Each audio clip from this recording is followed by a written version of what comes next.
Hi students, welcome to Vedantu NEET English. I'm Diksha Kaushal, your chemistry master teacher. Everybody, let me know in the comment section if I am clearly visible and audible to all of you. And very good morning to all of you. So, how is the Josh, everybody? Yes. So today is a very important session for all those students who are actually wanting those topics, right, that I told you are most important. If you remember, I did a video on that, right? So out of those, I'll pick up some very important topics that are frequently repeated in all the years in past 5 years, right? So there are some topics, right? The trend is slightly changing. So according to the change trend also, right? What are the topics that they can ask you, right? In relation to the topics that they have already asked, right? Okay, so it is going to be an overall lecture. We are going to do chemistry in 2 days. That is, day 1 is today and day 2 is tomorrow, right? Okay, tomorrow also I'm going to take your lecture, right, at 10 a.m. itself, right? So these 2 days, we are going to boost our chemistry score. So are you all ready for that or not? Everybody, are you all ready? Yes, after long days, even I missed you all so much. My dosa family, my dosa students, right? I missed you all so much, my chintu mintus. So how are you all? Okay, so are you all firstly ready for the challenge, right? Are you all ready to do these concepts along with me, right? Because for sure you will see these concepts in your exam. Are you ready for 100% dedication here, right? Not even 1 point here and there we will go, right? Directly to the point we will talk. I'll give you some questions also regarding that these kind of questions they will ask you in the exam, right? And after that you will get a clear idea. It's basically like a paper leak that we are giving you, right? We are leaking the paper just 1 month before the exam, so you need to be very 100% active in the chats and in the class as well. No distraction, nothing is needed. If anybody is in your room, just tell them this, I need my own alone space. Pick up one pen and one notebook, not to make your notes, because notes will be provided to you. Don't worry about that. Notes will be provided, but just have a rough notebook so that whatever I'm saying, try to write down the formulas and try to solve the questions by yourself. Okay? Yes? Okay. So now let us start the session. Good in bangles, bindi ma'am. Okay. I'll wear bangles and bindi after the class. Today, morning class, I forgot to wear the bindi. Right? But I'll wear the bindi in tomorrow's class. That's my promise to you. Okay? Chalo. Now, let us see this. Let us see this. What we are going to do. Basically, shall we pick up chemical bonding and coordination chemistry? Everybody, if you have yes, then only I'll start with that. Or do you want me to start with physical chemistry? Organic chemistry I have for tomorrow and some parts of physical chemistry also, right? Today I have inorganic chemistry, some very important topics for you. So do you want to start with chemical bonding and coordination chemistry? If yes, then type yes in the comment section, right? Or type IOC in the comment section if you want me to start with chemical bonding and coordination chemistry. Chemical bonding, coordination chemistry, then type IOC, right? Okay, the more the comments I see, more I'll be starting that particular thing only, right? IOC, coordination, anything, ma'am. Okay, no issues, right? Organic we will not be doing today, right? Okay, so now let us start with this, that is IOC. Let me just pick the chapter for you. IOC, where is IOC? This is chemical bonding, okay? Firstly, let us complete chemical bonding here, okay? In chemical bonding, two major topics that for sure you will see in your exam are, can you tell me what are these two major topics? First is not even VBT, you can just say hybridization. First is hybridization, right? And second is MOT. You will for sure see questions based on hybridization and MOT. When I talk about hybridization, I'm talking about shapes and geometries here, right? I'm talking about shapes and geometries here. what are the geometry, what is the shape, all of these things. So firstly, I'm going to teach you these two concepts, right? First two concepts of today's class, hybridization and MOT, right? So firstly, I'll teach you these two concepts, and after that we will solve questions based on it. Okay, so let's learn these two concepts in detail, right, with the questions. Talking about hybridization, right? Hybridization is actually intermixing of the orbital to form new orbital that has the same energy. But ma'am, will they ask us the definitions? No. They will not ask you any definition, but one thing they will surely ask you is a simple thing regarding hybridization, a simple table regarding hybridization that you should know, right? But all the things that I'm going to teach you are going to be exactly exam oriented. Okay, so I'm going to tell you things that are exam oriented, and I'm also going to teach you in a manner which will help you solve the questions. Okay, because theory is not asked, right? What they ask is you should know how to solve the question. Okay, that we will focus on. So here, first thing is, if let's say you have lone pair plus sigma bonds, lone pair plus sigma bonds, and this is, let's say, is the hybridization. This is the hybridization, right? And this is the shape, or we can say geometry, right? Shape or geometry. So one thing you should remember, that when you have lone pair plus sigma bonds 2, hybridization is sp. When it is 3, hybridization is sp2. Okay, when it is 4, when it is 5, when it is 6. Now, anybody in the comment section? If it is 4, then this will be sp3. Okay, if it is 5, then it will be sp3d. If it is 6, it will be sp3d2. Okay, that is going to be the hybridization, right? In coordination chemistry, we will learn it in a different manner. There will be dsp2 as well. In this case, there will be dsp2 as well. In this case, there will be inner and octahedral geometries as well, but that will be in the case of coordination compounds. We don't need to worry about that in chemical bonding, right? In coordination compounds, you will have complexes. You will solve it for the complexes. Now, let us see who is going to tell me the shapes here. Okay, so the shapes are, sp is linear in shape. Okay, it is in linear in shape. Okay, sp2 is trigonal planar. sp2 is trigonal planar. Let us draw these two things. By that time, you tell me what is sp3. What is the shape of sp3? Yes, everybody. Linear is nothing. Linear is a simple thing that you have two molecules which are joined together in a 180-degree fashion. That is linear, right? Trigonal planar, let me take out one geometry, that is trigonal planar. 1, 2, 3. Yes, this is your trigonal planar geometry. Let me just take out that geometry for you, right? Okay, this is the trigonal planar geometry that is in one plane. Can you see? This is in one plane. This is trigonal planar. Okay, next is very good, that is tetrahedral. Very good. This is tetrahedral. Tetrahedral. Okay, in tetrahedral, what you have, this is basically having this kind of geometry. It is not in one plane. When you rotate it, it will be again the same. Rotate it, it will again the same, right? If you talk about the angles here, this angle, all the angles are 109 degrees. Okay, so here you can also write the angles here. This is 180-degree angle. This is 120-degree angle. This is 109-degree angle. So you can see, as the S character is decreasing, the angle is also decreasing. Okay, so in very less time, I am going to give you so much information, right? Now, next tell me, this is very good. Trigonal bipyramidal. Okay, let's draw the structure of trigonal bipyramidal. Trigonal, tell me what are the angles in trigonal bipyramidal? Angles in trigonal bipyramidal. So, trigonal means there will be a trigonal plane like this. There will be a trigonal plane like this. Above you will have one bond, below you will have one bond. That will make trigonal bipyramidal.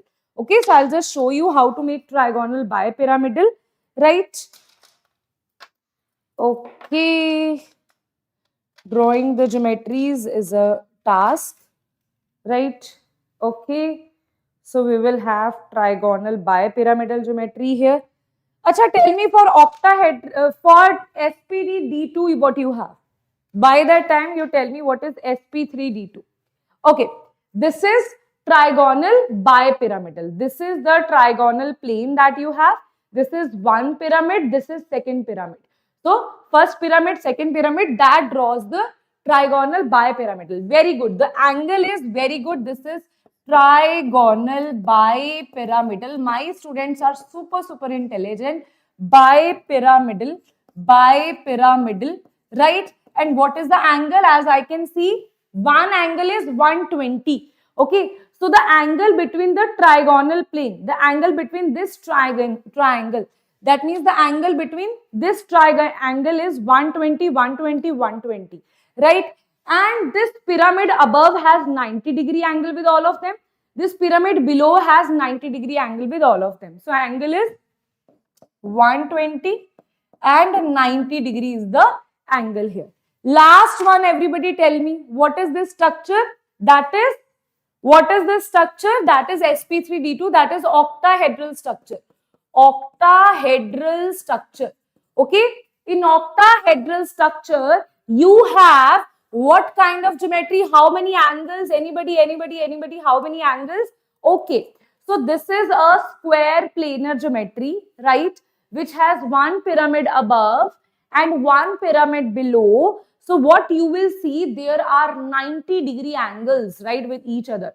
This red with this red is 90 degree. This red with this green is 90 degree. This green with this green is 90 degree. This red with this green is 90 degree. This red with this red is 90 degree. Okay, so all of them are 90 degree. There are 180-degree angles as well. They also ask you this, right? So 180-degree angle is between this red and this green. Between this green and this red. This green and this red. These are 180-degree angles. So you have two angles here, 90 degree and 180 degree. Okay, the angles are 90 degree and 180 degree. 90 degree and 180 degree. Is this table clear to everybody or not? Is there any problem in this table? Is there any problem in this particular table? Students, any problem with this particular table? Let me know, right? Because this is going to solve you. This is going to give you 4 to 8 marks in your exam. Okay, this table is going to give you 4 to 8 marks in your exam, right? Now here, one thing to remember, that whenever I am going to talk about lone pair plus bond pair, I am counting both the lone pairs and the bond pairs. So here I am counting the lone pairs also. Whenever I am counting the lone pair also, in that case, then I am predicting the shape, that is called geometry. That is called geometry. When I am ignoring the lone pair, I am only talking about the bond pair, that is called shape. Okay. So for shape, you have to ignore the lone pairs. That you have to remember, right? Okay. Now, deep diving into it, we will see the examples. First examples are without any lone pairs. Okay. When there is no lone pair, so I'll tell you one by one.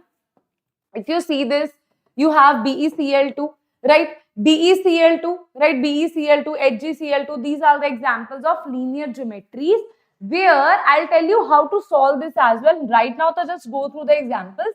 After that, I'll tell you how to solve this. Okay. So, in this case, as you can see, there is one bond, there is two bonds. So, two bonds you will have. That means sp hybridization. That means it is going to be linear, right? If you talk about this here, this is three bonds you have here. That means it is sp2 hybridization. That means it is trigonal planar, right? This you can see, it is having 1, 2, 3 and 4. It is having 4 bonds here. So it is sp3 hybridization. So it is tetrahedral in nature, right? Talking about this here, like PCl5, you have 5 bonds. 1, 2, 3, 4 and this is the 5th one. Okay. So you have total 5 bonds here, right? So that is why this is sp3d2, that we will call sp3 not d2, it is sp3d, that is called trigonal bipyramidal. Okay. Now here what you will have, let's say take an example of SF6TEF5. You don't need to cram any example, guys. I'm just showing you the examples. I'll also tell you how to do the questions in the exam. Just have patience for some time. Okay. Here, as you can see, this is 1, 2, 3, 4, 5 and 6. So, it is 6 bond pair plus lone pair. So, it is going to be sp3d2, that is octahedral geometry, right? In all these cases, geometry and shapes are same because there is no lone pair. Now, this is something new, that is IF7. When you have 7 bond pair plus lone pairs, in that case, the geometry will become trigonal. This is called pentagonal bipyramidal. Pentagonal bipyramidal. So it is same as trigonal bipyramidal. In trigonal bipyramidal, you had this triangle here, one pyramid above, one pyramid below. In pentagonal bipyramidal, you will have pentagon here, one pyramid above, one pyramid below. Okay, one pyramid above, one pyramid below. Okay, so all these are shapes and geometries. Okay, so when you have no lone pair, there is no difference between shapes and geometries. Got it? There is no difference between shapes and geometries. Now we will start seeing the difference here when you have some lone pair. Okay, now only just go through the examples. After that, I'll teach you each example why we have seen it like that. Okay, now showing you with the help of the structures in 3D. Okay, first is if you talk about SO2, so beta, which thing will tell you that it has one lone pair, two lone pair? Okay, how you are going to do that? That also we need to understand. Okay, so I'll tell you along with the examples only. So first thing is SO2. First part is SO2. Okay, first is SO2. So in the exam, they have given you SO2 as a question. Okay, now you have no idea, ma'am, how to tell how many bond pair, how many lone pair, how will I tell the shape, ma'am? You tell, ma'am, how will I tell the hybridization? Okay, so for that, just see the central metal atom. Central metal atom is sulfur. Now, sulfur belong to which group? Sulfur belong to the oxygen family, that is group number 16. Is that clear? That belongs to group number 16. Group number 16 has valency what? Group number 16, oxygen has what valency? It has 6, right? The valence electrons are not valency, the valence electrons are 6 electrons. Now, that means in the outermost shell, you have 6 electrons. Is that clear? See, if something is belonging to 13, 14, 15, 16, 17, 18, it will have 3 outermost, 4 outermost, 5 outermost, 6 outermost, 7 outermost, 8 outermost. Beta, I am assuming that you have no idea about chemistry and you want to boost your score, right? For those students also, this is valid, this lecture is applicable, right? So 13 means 3, 14 means 4, 15, 5, 16, 6, 17, 7, 18, 8. So group number 16 means 6 outermost electrons you will have. Now very cleverly you have to think that oxygen, always remember in chemistry, oxygen when it is in the neutral state, it will form double bond or it will form these kind of bond or it will have 2 single bonds or it will form double bond. If oxygen is forming one bond, then it will have a negative charge.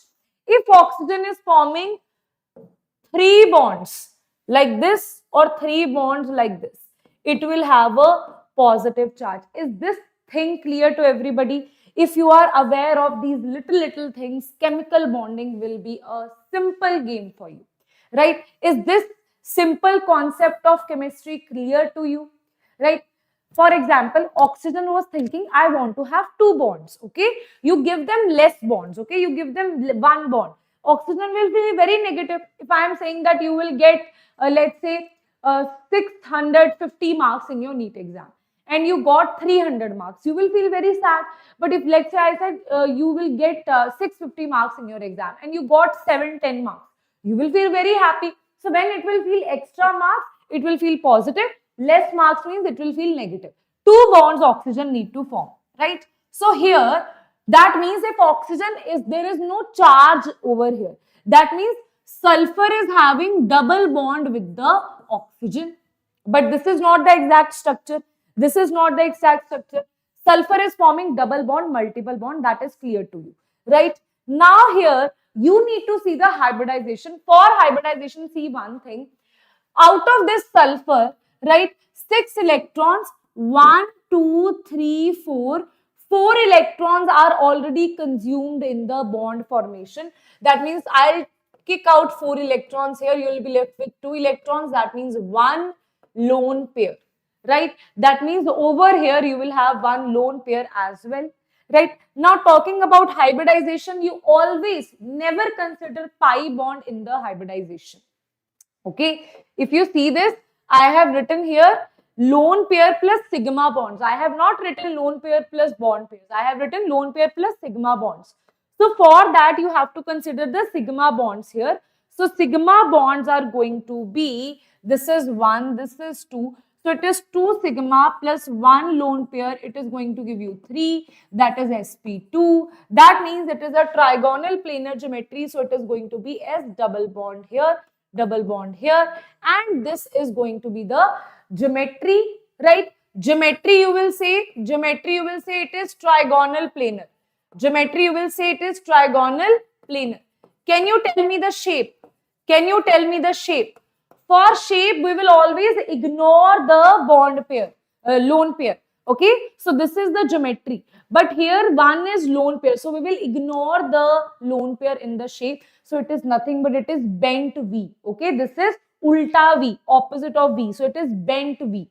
Okay, so answer is going to be bent V shape. Okay, so shape is going to be bent V here. I'll just write it here. Bent V. Understood? If this thing is clear to you, then you will be able to solve all the questions regarding the geometry and shape. That's my promise to you, because all the other questions are same. Okay, all the other questions are same. Let us talk about other second example. Second example, first example beta we have done, right? Second example is, let's talk about NH3. Okay, let's talk about NH3. For NH3, again the same thing we will do here. Beta nitrogen, now I will do in a fast forward manner. I want you guys to also answer this and join in. Nitrogen, now it belongs to group number 15. It has 5 outermost electron, right? Out of these 5, 3 electron are making sigma bond with the hydrogen. So it will be minus of 3. You will have 2 electron, means you will have 1 lone pair. So that means here you will have 1 lone pair. You can draw it here. You will have 1 lone pair. 1 lone pair plus 3 bond pair will make it 4. That means it will be sp3. That means the geometry is going to be tetrahedral. So the geometry is going to be N lone pair H, H, H. Okay. But what is going to be the shape? What is going to be the shape? This is the tetrahedral geometry. You take out 1 lone pair, because 1 is lone pair here. Now tell me what is this? Now tell me what is this? This is very good, Atik, very good. So this, usually students say that, ma'am, it will be trigonal planar. Arey, this is trigonal planar in one plane.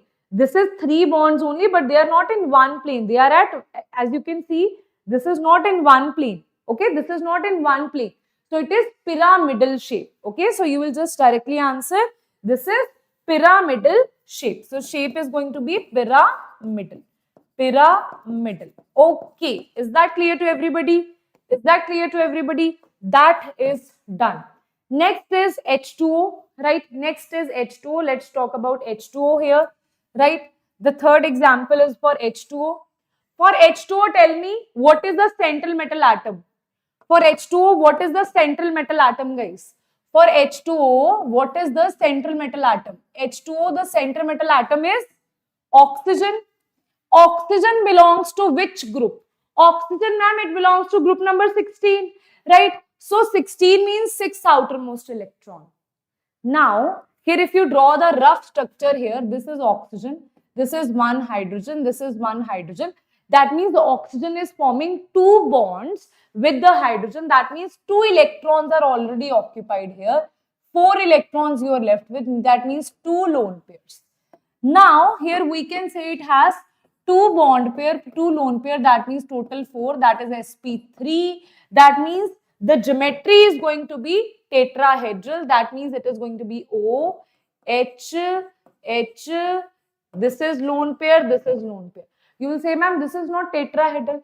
See, because of lone pair repulsion, always remember, lone pair repulsions are maximum. Then you have lone pair, bond pair. Then you have bond pair, bond pair. That is why the geometry will look like this. Now tell me the shape. The shape. So this is your tetrahedral. This is your tetrahedral shape, geometry. You take out one lone pair, you take out other lone pair, right? What is the shape that you are left with? Is this bent V shape? Okay, so answer is going to be bent V shape. Okay, answer is going to be bent V shape. Bent V shape. Okay, next is this also we have done. Let's talk about the next part here. That is SF4. What about SF4, ma'am? What about SF4? Let's draw this. Okay, what about SF4? Let's draw this. Same thing you will do. You don't have to cram anything here. Sulfur belongs to which group? Sulfur belongs to group number 16, that is oxygen family. It will have 6 outermost electron. We can see fluorine always forms fluorine always forms single bond. So that means this sulfur 4 electrons are already occupied. So it will be -4. That means 2 electron. That means 1 lone pair. Right. Now you can see you will have 4 bond pair plus 1 lone pair. That means 5. 5 means sp3d. That means it will be a trigonal bipyramidal structure. Right. For trigonal bipyramidal structure, what we are drawing here, this is sulfur 1, 2, 3, 4, 5. Now, very important thing is where you should draw the lone pair. You have this position, you have this position. Tell me, you have, that means basically there are two kind of bonds. This is equatorial bond, this is axial bond. Okay. So whenever you have to draw the lone pair to minimize the repulsions, always lone pair should be on the equatorial position. That means here. That is why the shape here will become seesaw shape. Seesaw shape. The shape is nothing but it is seesaw shape. Right? Very, very important question. This is all the examples now you will see in the previous year question. All the examples. Right? So this becomes your seesaw shape. Next is the, let's talk about ClF3. ClF3, let's talk about ClF3. Okay. Next is ClF3. Chlorine belongs to which group? Everybody, ClF3, chlorine belongs to which group? This is the fifth example, ClF3. Chlorine belongs to which group? Chlorine belongs to halogen. That means group number 17. That means 7 outermost electrons. Out of 7, 3 electrons are already occupied. Right? That means you are left with 4 electrons. That means you are left with 2 lone pairs. Now here, what is the hybridization? Anybody in the comment section, what is the hybridization here? Let me see. Anybody, what is the hybridization? What is the hybridization? sp3d. Very good. So here we have 2 lone pair plus we have 3 bond pair, that is 5. So it will be sp3d is the hybridization. That means the hybridization is same. So this is Cl 1, 2, 3, 4, 5. But here we have to draw 2 lone pairs. So 2 lone pairs always on the equatorial position. So for the symmetry, it will be here and here. So it is going to be your structure, right? And this shape is, when you ignore the lone pairs here, the shape is nothing but it is T shape. So you can write here shape is equals to T shape. Shape is T shape. Okay, very good, very good. I can clearly see. Hai na, beta, not linear, it is T shape. No worries, no worries, no worries. Even if you are like by accidentally you type the wrong answer, it's okay. At least you are trying, right? So you will remember this in your exam. Yes, that in the class I did this mistake, but now in the exam I'm not going to do that mistake. That is a better part when you are actually replying in the chats, you are answering in the chats, you flood the chats with the answers. That shows that you are actually studying, you are actually present in the class. Otherwise, you sit in the class, you don't sit in the class, that is the same thing. So that is why I'm again and again saying, all those students who are right now not replying, not answering, better try to answer. Even if you answer wrong, at least you will remember something out of it. Last two are BRF5. Let's talk about BRF5 here, right? BRF5. Okay, so this is BRF5. Okay, now this will become bromine. Now you will solve this. You will solve this along with me. Now I'm not going to solve this. You will solve this with me, right? Bromine belongs to group number 17. That means 7 electrons. What I should subtract from here? What I should subtract from here? 5 bonds it is making. So I should subtract 5 from here. So it is making 2 electrons are left, right? That means 1 lone pair you will have. So what is the hybridization here? Anybody in the comment section. What is the hybridization? Very good, Karti. The hybridization is very good, Usha. So hybridization is 5 bond pair and you have 1 lone pair. We are only talking about sigma bonds here, right? So it is 6, that is nothing but sp3d2. That means it has octahedral geometry, which means this is Br, this is Br, 1, 2, 3, 1, 2, 3, 4, 5, 6. This is octahedral geometry. But here you will take out 1 bond pair and convert it into the lone pair, right? Now this will be the structure. This is F, this is F, this is F, this is F, this is F. Now tell me what is the shape. What is the shape? Square pyramidal. How? This is octahedral. You take out 1 bond pair, remove this. This is a square. This is a square. 1, 2, 3, 4. This is a square. And you have a pyramid here. That is forming a pyramid here. So it is square pyramidal.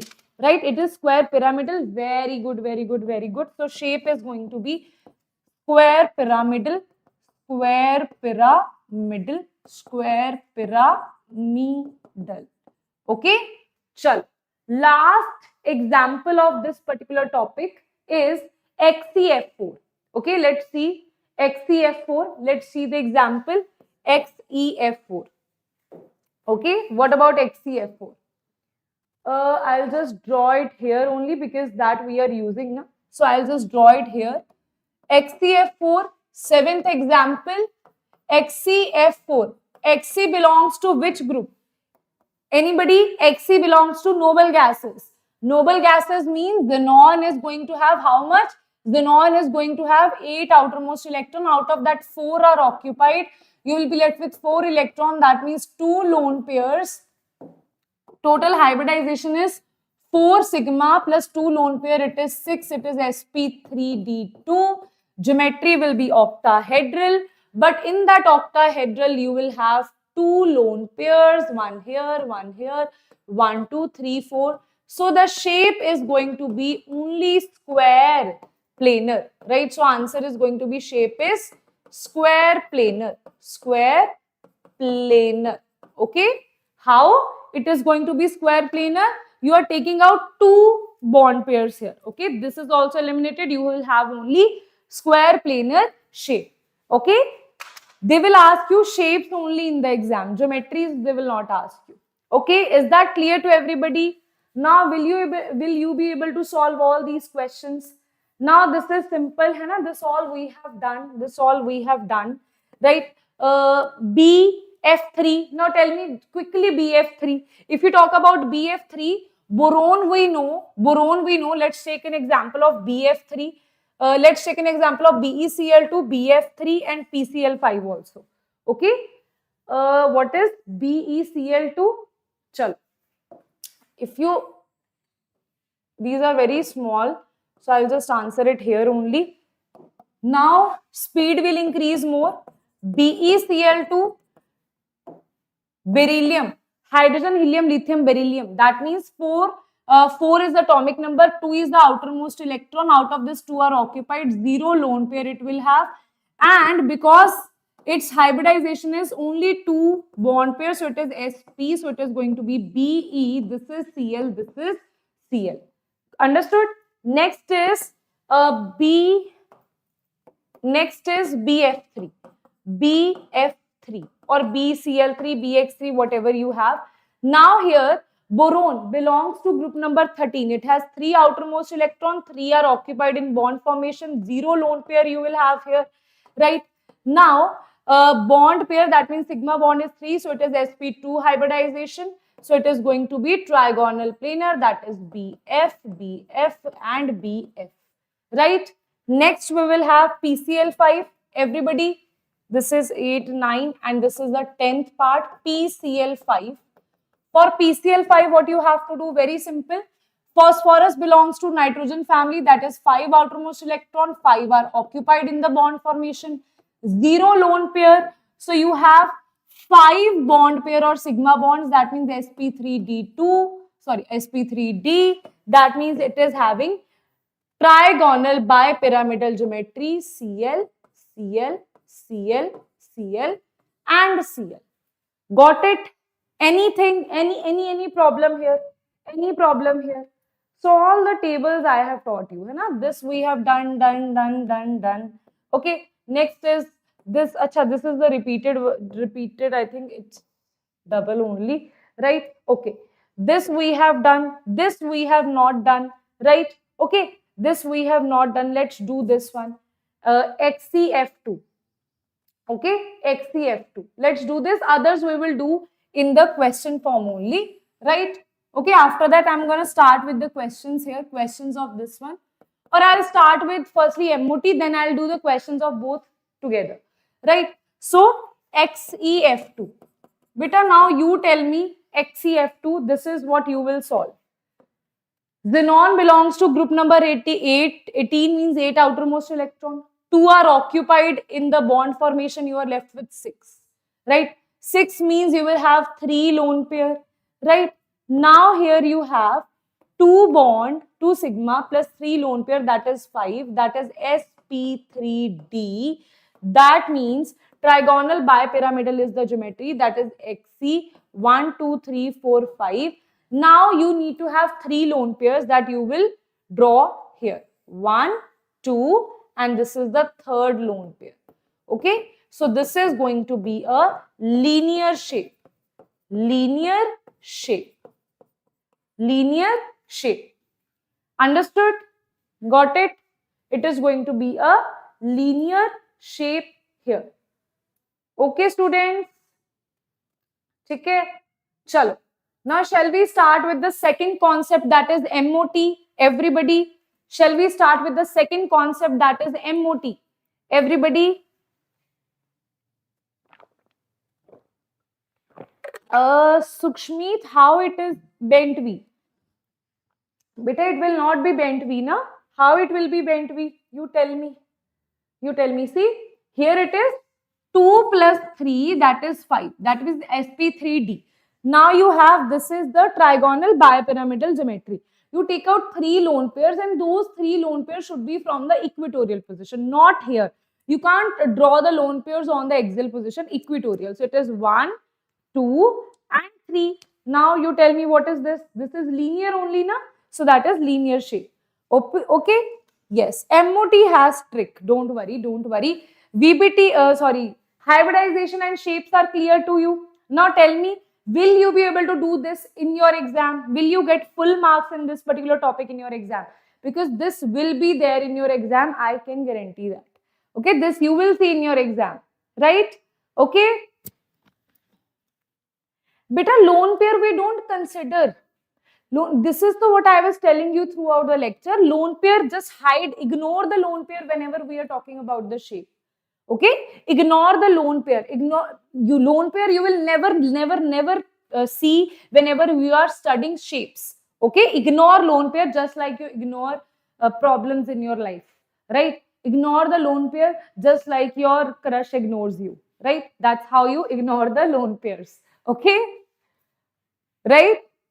What I said now, I think you all will remember. Ignore the lone pairs just like your crush ignores you in the class. Right? Okay? Chalo. Now here we have, now next is MOT. MOT. MOT is a theory which has only this thing that you need to remember. That is basically atomic orbitals. They will overlap, right? Two personal, ma'am. Okay, so MOT is a theory. Basically, you will have atomic orbitals. They will combine. They will form new molecular orbitals, right? One will be bonding, other will be anti-bonding. I will not get into the theory, this definition, that is not needed for your exam. Directly, we will come to the point that is needed for you in the exam. Directly, that theory, even I know you have studied so many times. The problem is, ma'am, question we are not able to solve. So we'll focus on only that part, right? So here it is from H2 to N2. That means, just remember this thing, from, if you have, let's say, up to 14, you will have 2, 1, 2, 1. Okay? More than 14, you will have 1, 2, 2, 1. Ma'am, what do you mean by that? See, the difference in the electronic configuration of molecular orbital is that here you have sigma 1s, sigma 1s, sigma star, sigma 2s, sigma 2s, sigma star 2s, sigma star 2s. That is same. Till here, this is same. And this particular part is called KK. This is called KK, right? Okay. So late KK, I am big fan of KK, the singing star, right? So you can remember this by KK, or you can also remember this by KK. I know that is a funny guy on Twitter who always posts something random, right? KK, right? So I don't know if you know about him or not. If you don't know, just remember this is KK. Okay. So KK will always remain the same. Sigma 1s, sigma star 1s, sigma 2s, sigma star 2s, always same. The difference you will see in this particular part, right? This is the difference that you will see. Up to 14, right? What you will see, if it is equal to 14 or up to 14, right? Equal to 14 or less than 14, always use, first you will have 2 pair, then 1, then 2, then 1. 2 defines pi 2px, pi 2py. Always remember, x and y are degenerate orbitals, and x and y, they form overlapping in the sideways overlapping. X and y do sideways overlapping. Z do sigma overlapping. That is why in front of Z you always see sigma. Z you see sigma. Right? In front of, when you talk about x and y, you will see pi here. Right? This is by convention we have taken that. It's not like always this happens, but by convention, scientists decided that we will take this. We will have to adjust to that because they are scientists, big PhD holders. So we have agreed to that as well, right? So this is pi to px, pi to py degenerate. Then you have sigma to pz. Then these are the anti-bonding. And for anti-bonding, we always draw this star here, right? Okay. Bonding orbitals are less in energy as compared to anti-bonding orbitals.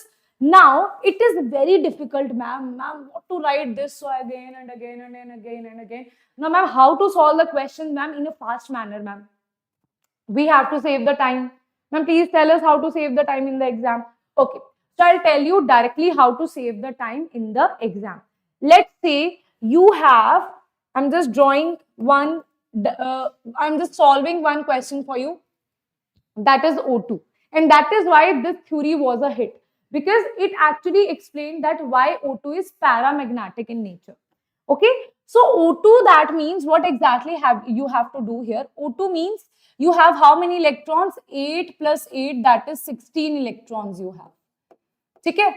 Firstly, you will write the number of electrons in that molecule. Once you have written the number of electrons in that molecules, you will subtract 8 out of it. Can you tell me why? Because can you see, in the end, our goal is to either calculate the paramagnetic diamagnetic character or to see the bond order. That is our main two goals, which they will ask either what is the magnetic moment, or whether it is paramagnetic, diamagnetic, or they will ask you what is the bond order, right? So here, this K star, 2, 2, 2, 2, these are total 8 electrons. So I'll always subtract these 8 electrons directly, okay? I'll subtract these 8 electrons. If you have more than 8 electrons in the molecule, you will subtract 8 electrons directly from that. Is this thing clear to everybody? Because you know what happens, I'll complete MOT, then students will ask in the end, but ma'am, why you subtracted 8 electrons, ma'am? Then I'm like, okay, Puri Mahabharat I taught you, then you are asking, oh, sorry, Puri Ramayana I taught you, then in the end you are asking, ma'am, who was Ram and Sita, ma'am? Who was Ramji and Sita ji, ma'am? Right? So tell me in the start only. If you're not able to understand this point, then tell me now only. Right? Okay? Yes. So this is 16 minus 8 electrons. The 8 electrons that we have subtracted here are for sigma 1s, sigma star 1s, sigma 2s, sigma star 2s. Right? Okay. 8 electrons you are left with.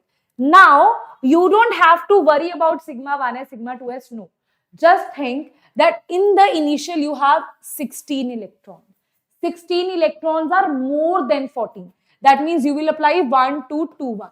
You don't have to write any configuration. Just write 1, 2, 2, 1. That means 1, 2, 2, 1. Now you fill the electrons, that is 8 electrons, 1, 2, 3, 4, 5, 6, 7, 8. Always fill the electrons in this form only. That means always fill, this is only one orbital which is having the same energy. Then these two orbitals are having same energy, so singly fill them.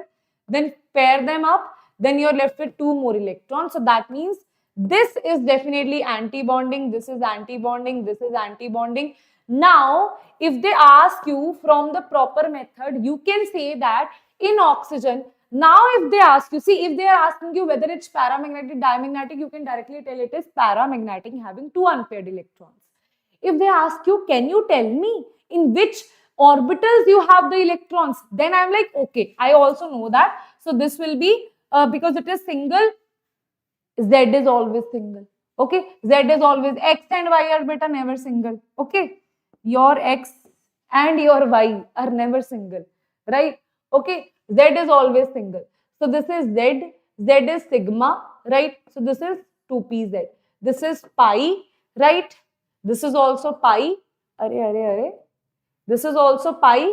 This is also pi.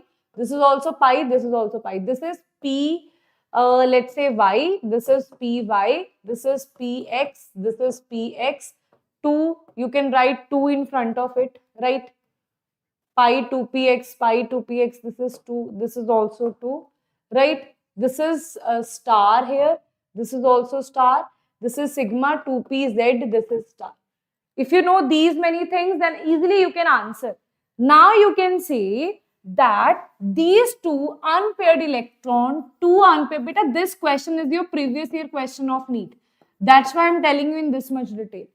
2 unpaired electron lies in the anti-bonding orbital, that is pi 2px star and pi 2py star.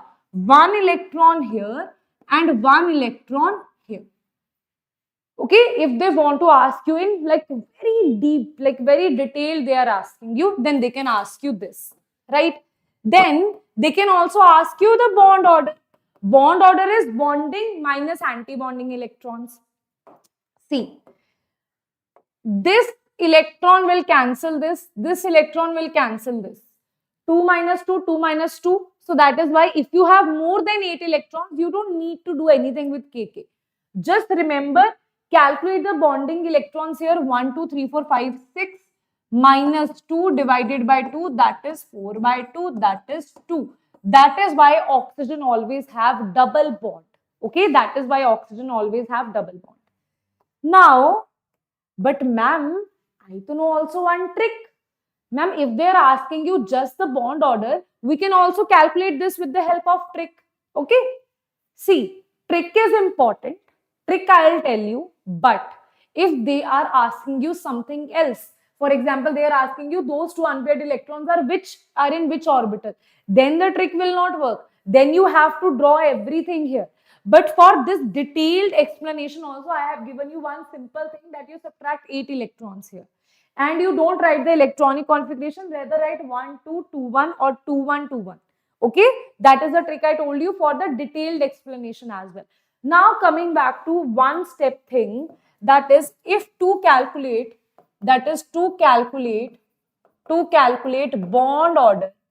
bond order directly with the help of the trick. Okay, so for this what you have to know, 14, this is 15, 16, 17, 18, 13, 12, 11, 10. Okay, ma'am, what is this counting, ma'am? We know mathematics, ma'am. We are not that non-mathematics people, ma'am. We know counting, ma'am. 14, just remember this 14 belongs to 3 bond order. Now you just have to decrease it by 0.5. 2.5, 2, 1.5, 1. 2.5, 2, 1.5, 1. This is a very, very, very famous trick. Very famous trick. Okay. Thank you, beta. Thank you. Okay. Understood now? What is this? You just have to decrease. Now, like O2, let's talk about O2. O2 had how many electrons? You had 16 electrons. That is why bond order was 2. Right?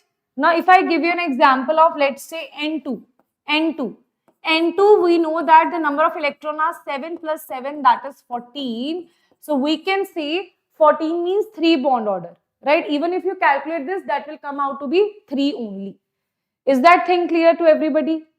Okay, ji? Is that thing clear to? Yes. I forgot to tell you, this represents the electrons. Okay?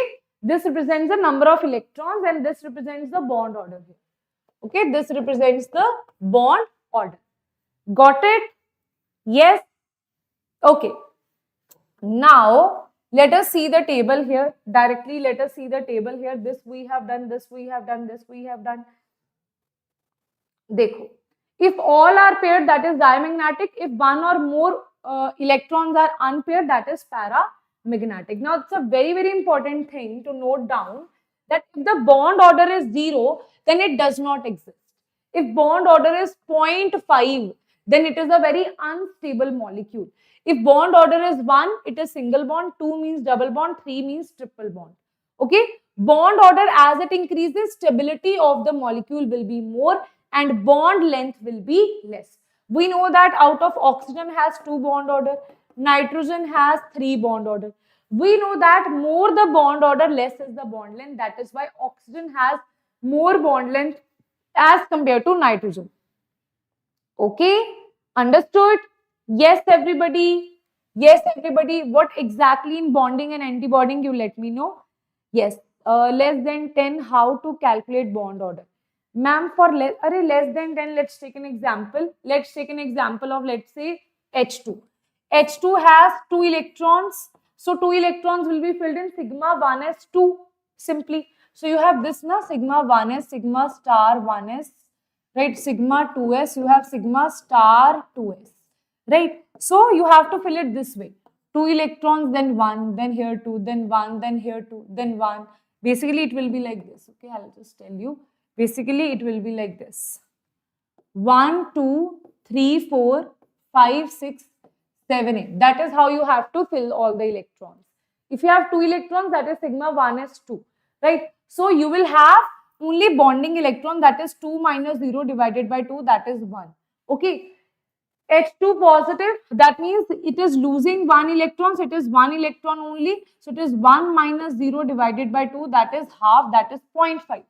This is H2 negative. So, in H2 negative, you will have 3 electrons. That means sigma 1s2, sigma star 1s. So, anti-bonding and bonding, you subtract it. It will be again 1 by 2. That is 0.5. Right? Then you have O2 2 negative. Achha, in O2 2 negative, what you have to do? In O2 2 negative, 2 electrons will be gained here.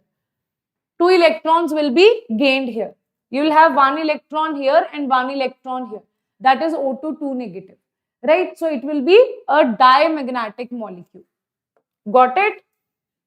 Beta, tell me any problem till here. Any problem till here. ठीक है जी? Any problem? This is a full-fledged diagram that you don't need to draw for your objective exams. Right? For objective exams, drawing the diagram is like you are wasting your time. So just remember 1, 2. For less than this is 1, 2, 2, 1. For more than you have 2. Sorry, this will be 2, 1, 2, 1, and that will be 1, 2, 2, 1. Okay? Yes? Okay, ji. Acha. Beta, one thing I will tell you, right? One student is asking me, man, please tell bonding and anti-bonding. Beta, I am giving one more example, right? Ma'am didn't understand H2. Arre, beta, H2 is nothing. H2, 1, hydrogen 1 plus 1, 2 electron. 2 electron, you fill it, sigma 1 is 2. So anti-bonding, you have no electron. 2 minus 0 divided by 2 is the bond order, that is 1. Okay? Chalo. Now here, remember one thing you should remember here is, for example, they have given you N2, let's say they have given you, wait a minute, 14.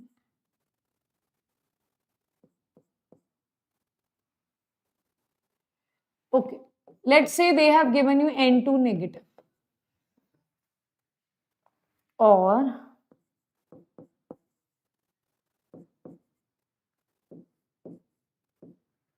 chalo, let's say you have CO, nahi, chalo, N2 negative only you take.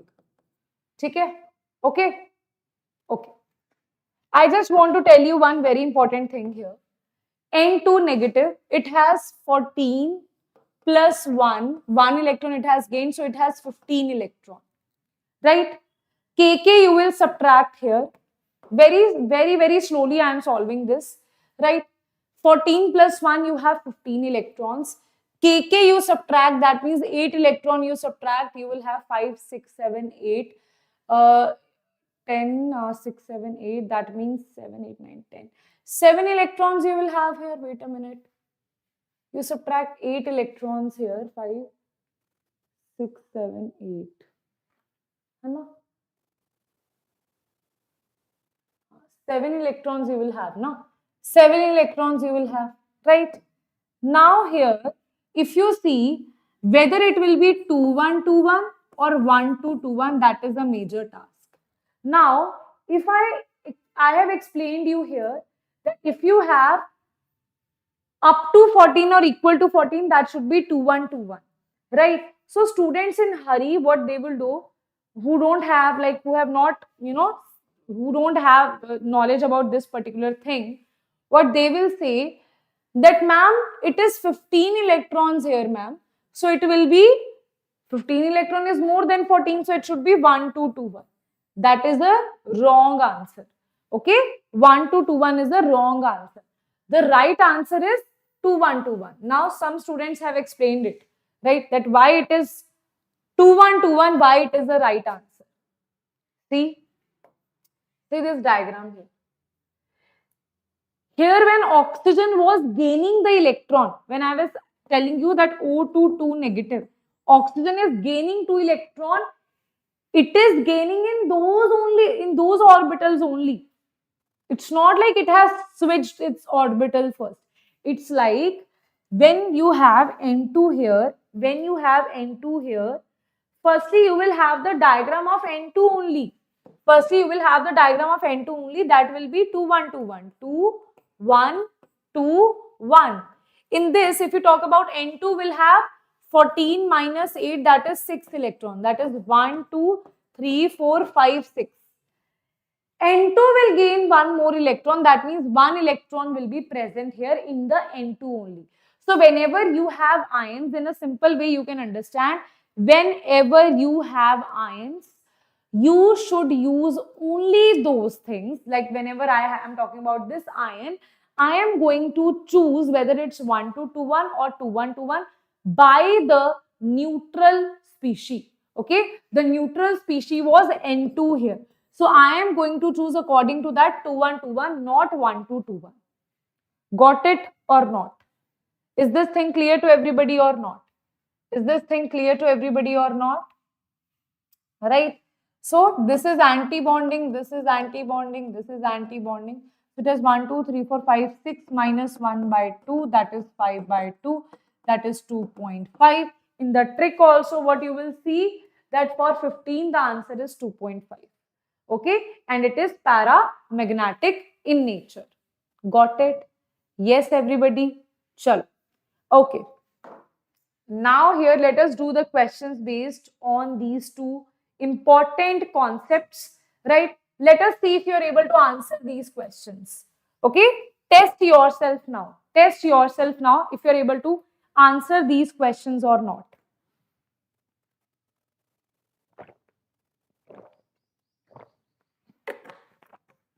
Okay, try to answer these concepts here, students. Try to answer these concepts here. Yes, which of the following is not correct statement? Now we are saying which of the following is not a correct statement. First is the canonical structure have no real existence. We are saying the canonical structure, this statement is actually not from this topic. Okay. Chalo. Actually, this you can easily answer. Canonical structure means resonating structures have no real existence. Right? That is true. Right? Okay. So that is a true statement. AB5 molecule does in fact have square pyramidal structure. No. AB5, that means sp3d, it has trigonal pyramidal structure. Right? So that is also not true. Right? Every molecule cannot have.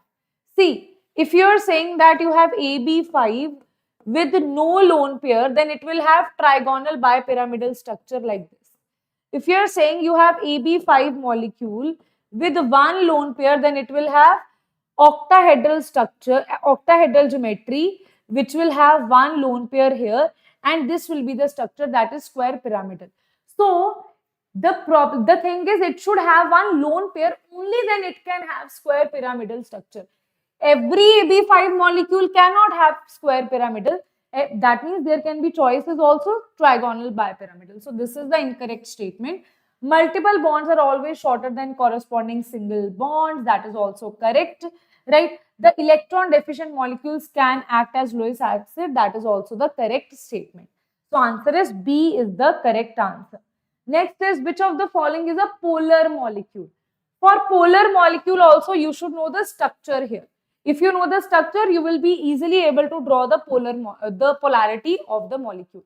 Now, if you see this here, SF4, what was the structure of BF3? This was the structure of BF3, right? Okay. Then talking about SF4, this also we have done. Sulfur 6 minus 2, it has one lone pair and one lone pair plus 4 bond pair. So it was a seesaw structure. Okay, this beta we have done here. This we have done. When you will have enough practice now, you will be able to do this in your mind only. Right? Okay. Polar molecule means which has the polarity. This is a non-polar molecule. This is a non-polar molecule. Polarity is 0. SiF4. Right? XCF4. XCF4 is this thing only. This we have drawn. Right? It has two lone pair here. Right? Two lone pair here. So out of this, we can easily see that this BF3 is the one which is not BF3. They are asking you the polar molecule. You can easily see that here the electronic the polarity is on this side. It is on this side. These two will cancel, but this will not cancel. So answer is going to be this SF4 is the correct answer. Where the polarity is not equal to 0, the resultant is not going to cancel everything, right? So that is going to be the correct answer. Next is, in the structure of ClF3, the number of lone pairs of the electron on central metal atom. This also we have drawn in the examples. This beta also we have drawn in the examples only. I will not again draw it, right? I have already drawn it for you, right? So the structure of ClF3, it is this structure we have already drawn here, right? So you had 3 F and 2 lone pairs here. So number of lone pairs the present are 2 lone pairs. Easily you can write it as Chlorine belongs to 7 minus 3, that is 4, that means 2 lone pair. Okay, so answer is 2 lone pair. Next is the species having bond angle 120. That means you have to see which species has trigonal planar structure here, which has sp2 hybridization here. This is what you have to see. So clearly BX3 always have BX3, like BF3, BCl3. They have trigonal planar structure. So answer is going to be C is the correct answer, right? So can you see, if you have good knowledge about the concept, how easily you yourself, I am not answering, you guys are answering. You guys are answering this so quickly. Now let us see who is able to answer this question. Okay, so it is, which of the following structure is most stable? Which of the following structure is most stable, everybody?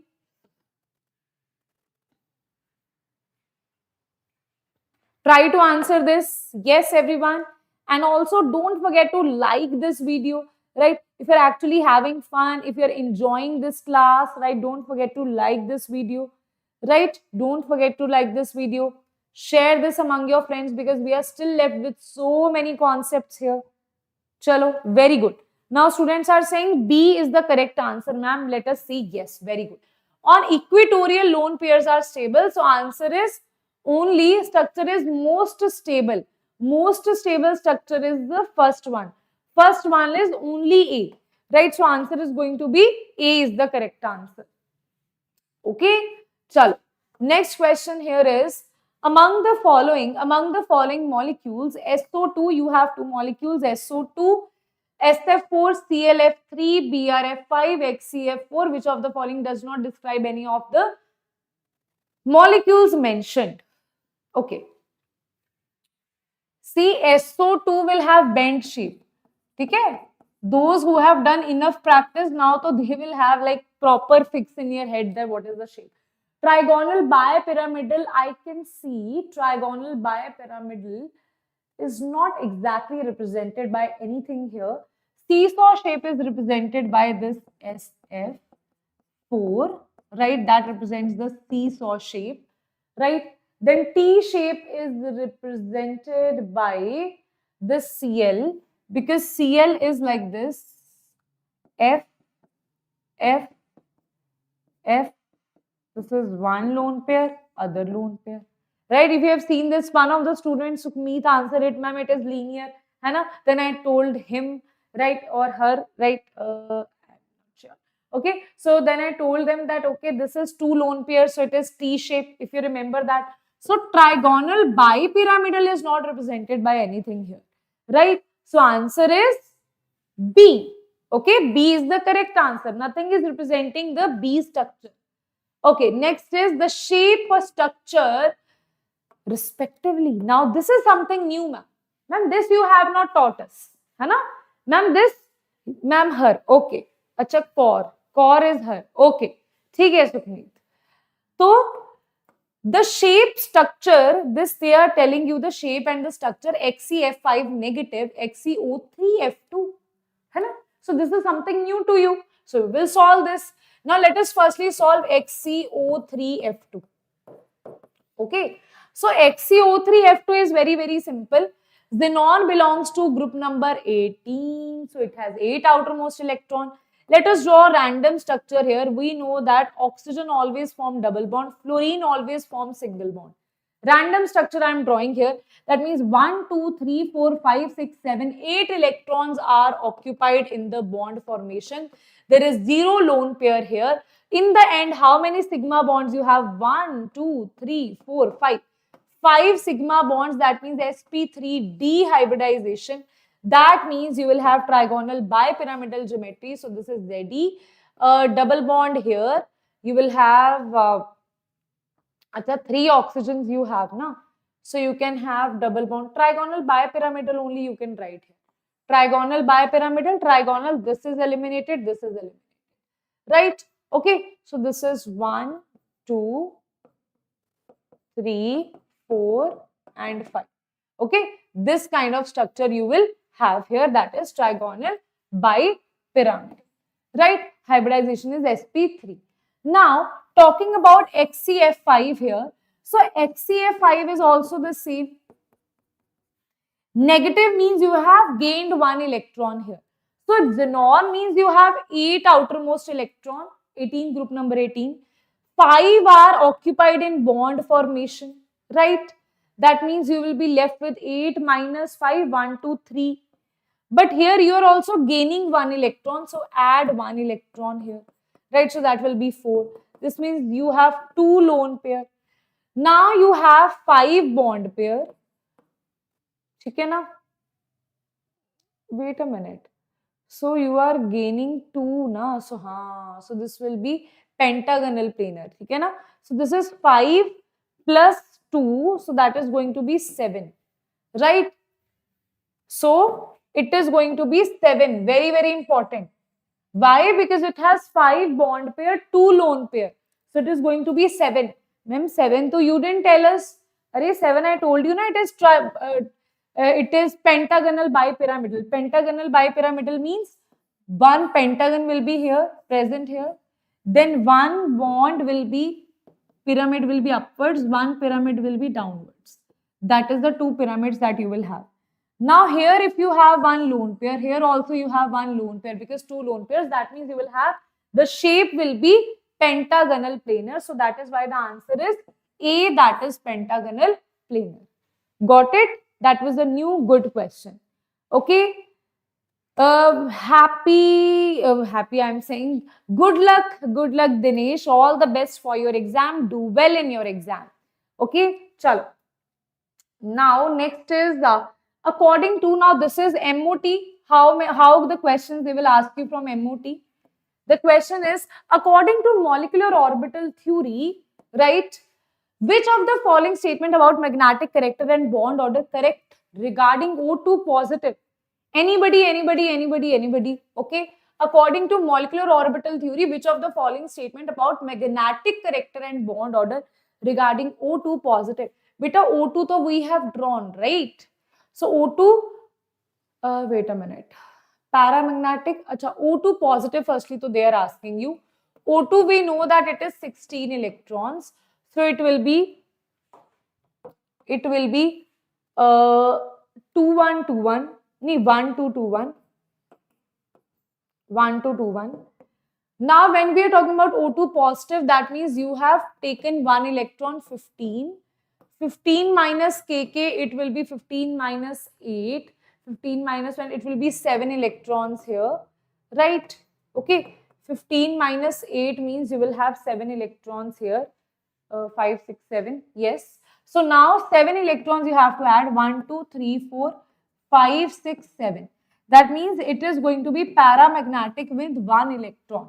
So this is cross, this is cross. Now its bond order. See, O2 has 16 electrons. Okay, so bond order is 2. O2 positive has 15 electrons. So bond order is 2.5. So always it is going to be 14 has 3, 15 has 2.5, 16 has 2. So it will be 2.5, which is greater than O2. Then answer will be B is the correct answer. Okay, ji? B is the correct answer. Got it? Yes, everybody. So I have not used the electronic configuration. Rather, I have just drawn it in a simple diagrammatic method. Okay. Next is, which of the following diatomic molecular species has only pi bonds according to MOT? Only pi bonds. Very, very important. Very, very important question. Right? Very, very important theory based question. Basically, C2 is that molecule which has only pi bond present in C2 molecule. And here it is sigma 1s2, sigma star -2, this and this. Now, the electrons are only present in pi 2p2, pi 2py2. Okay, that is why we say only pi bonds are present here. Okay, so answer is C. Okay, ji, got it. Now the next chapter. Anybody? The next chapter is going to be what? Next chapter we are going to do coordination chemistry. Okay? Where was it? Next chapter, beta, we are going to do coordination chemistry. What are the two major topics of coordination chemistry? Anybody? That for sure they will ask you. For sure, the major topic, right? For sure that will be asked in the exam.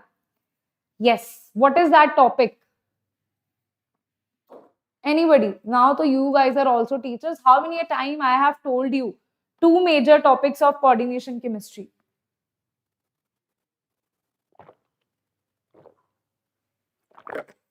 Yes, VBT. VBT and CFT. VBT and CFT. VBT is that topic that will be there in your exam no matter what. Paper can be easy, difficult, VBT will be there. CFT, now the trend is shifting, right? They are also asking questions regarding CFT. Okay, so we will do both the important concepts of coordination, that is VBT and CFT. Let's do that. Okay, Ji? Okay, let's do that. Now, because you have just done chemical bonding, VBT is going to be very simple for you. So, ma'am, it's such a simple thing, ma'am. VBT was so easy, ma'am. Why? VBT is so easy because you have a very, very simple concept here. You don't have to go through all these postulates of VBT. Just remember this thing. If you have coordination number 4, either it can be sp3 or it can be dsp2. For sp3, it is tetrahedral. For dsp2, it is square planar. If you have coordination number 6, either it can be sp3d2 or it can be d2sp3. For sp3d2, it is outer octahedral. For d2sp3, it is inner octahedral. That's it. This is VBT, done and dusted. Now I will show you the questions, right? How to solve that. Right? Postulates of VBT are like not useful for you, right? So I'm not gonna get into that.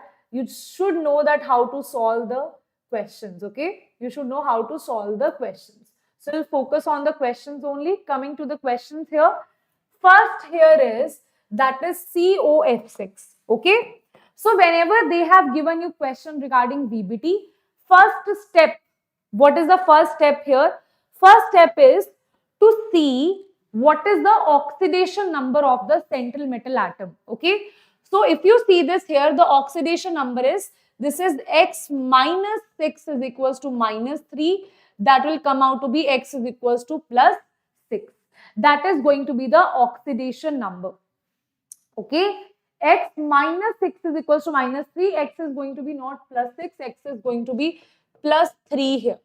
Now, once you have, first step is to calculate the oxidation number. After that, you need to see the electronic configuration here. For that, what you have to remember, students, you have to remember this particular thing here. The thing is, सक्टिव कर मनफी को Nikujan.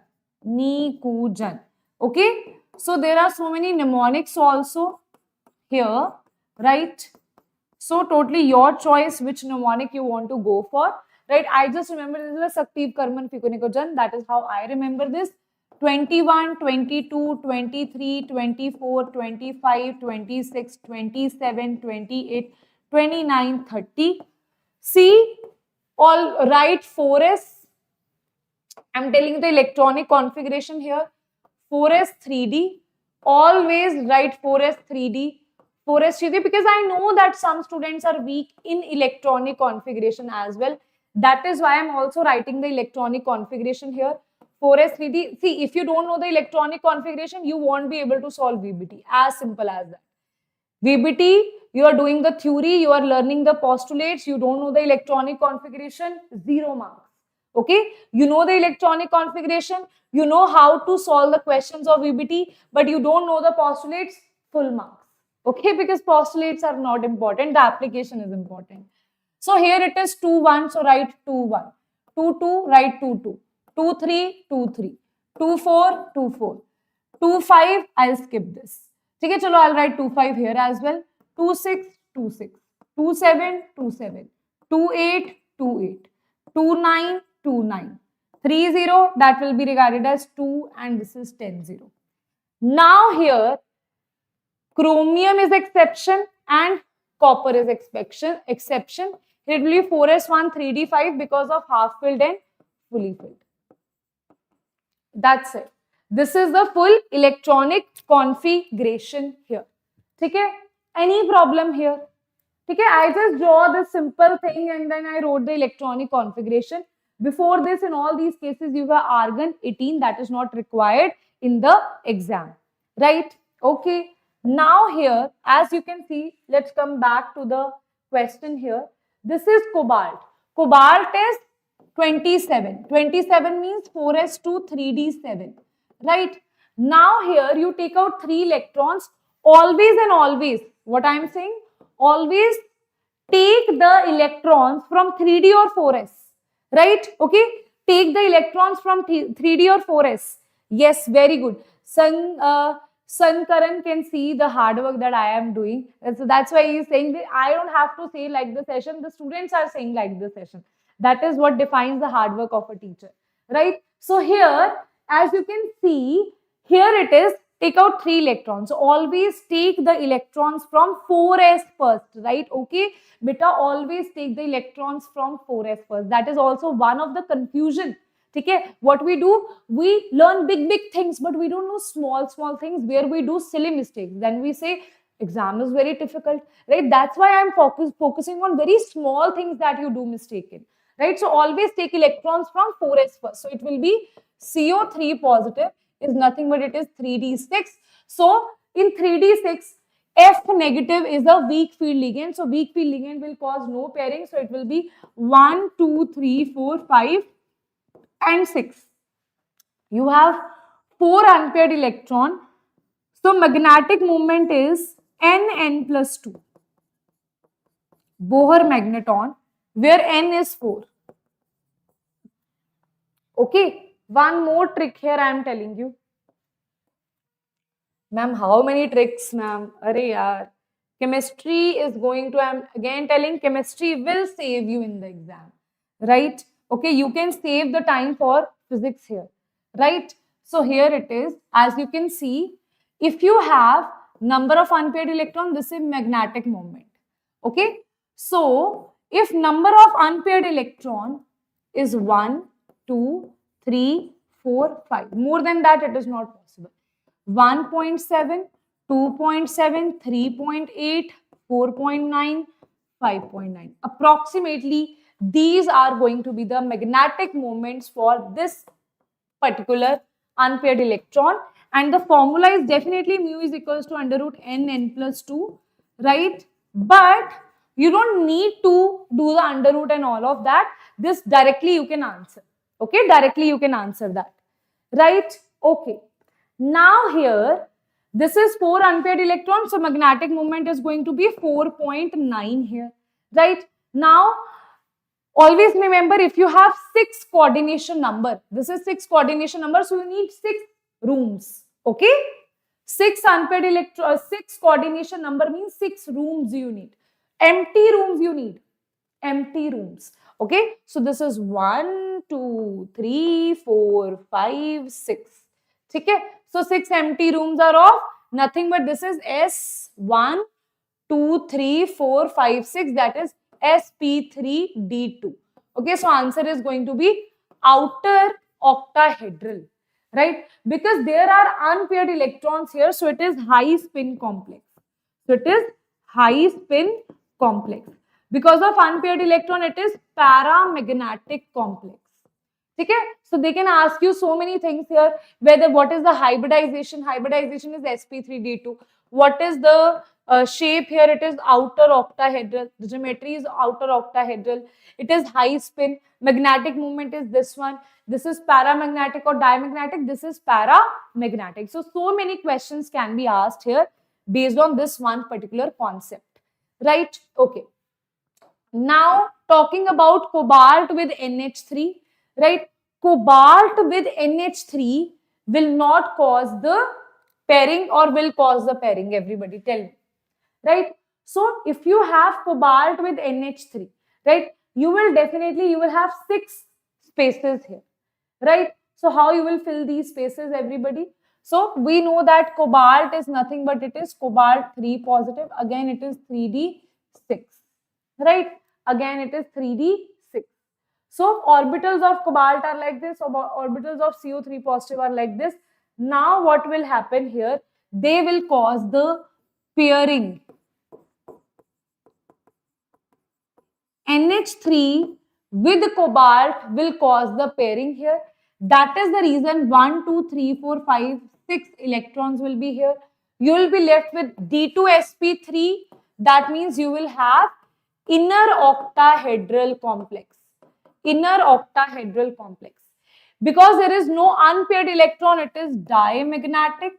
It is diamagnetic. Mu will be equals to 0. Got it? Cobalt with NH3 will cause the pairing. Okay? Understood?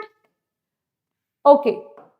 Now, beta, these are the examples, right? Okay? These are all the examples of D2sp3, right? Like you have titanium with water, with carbonyl, with oxalato, scandium with water, with carbonyl, with amine, vanadium with carbonyl, with CN, with H2O. These are all the example of which will cause the pairing. Which will cause the pairing, that is D2sp3 hybridization.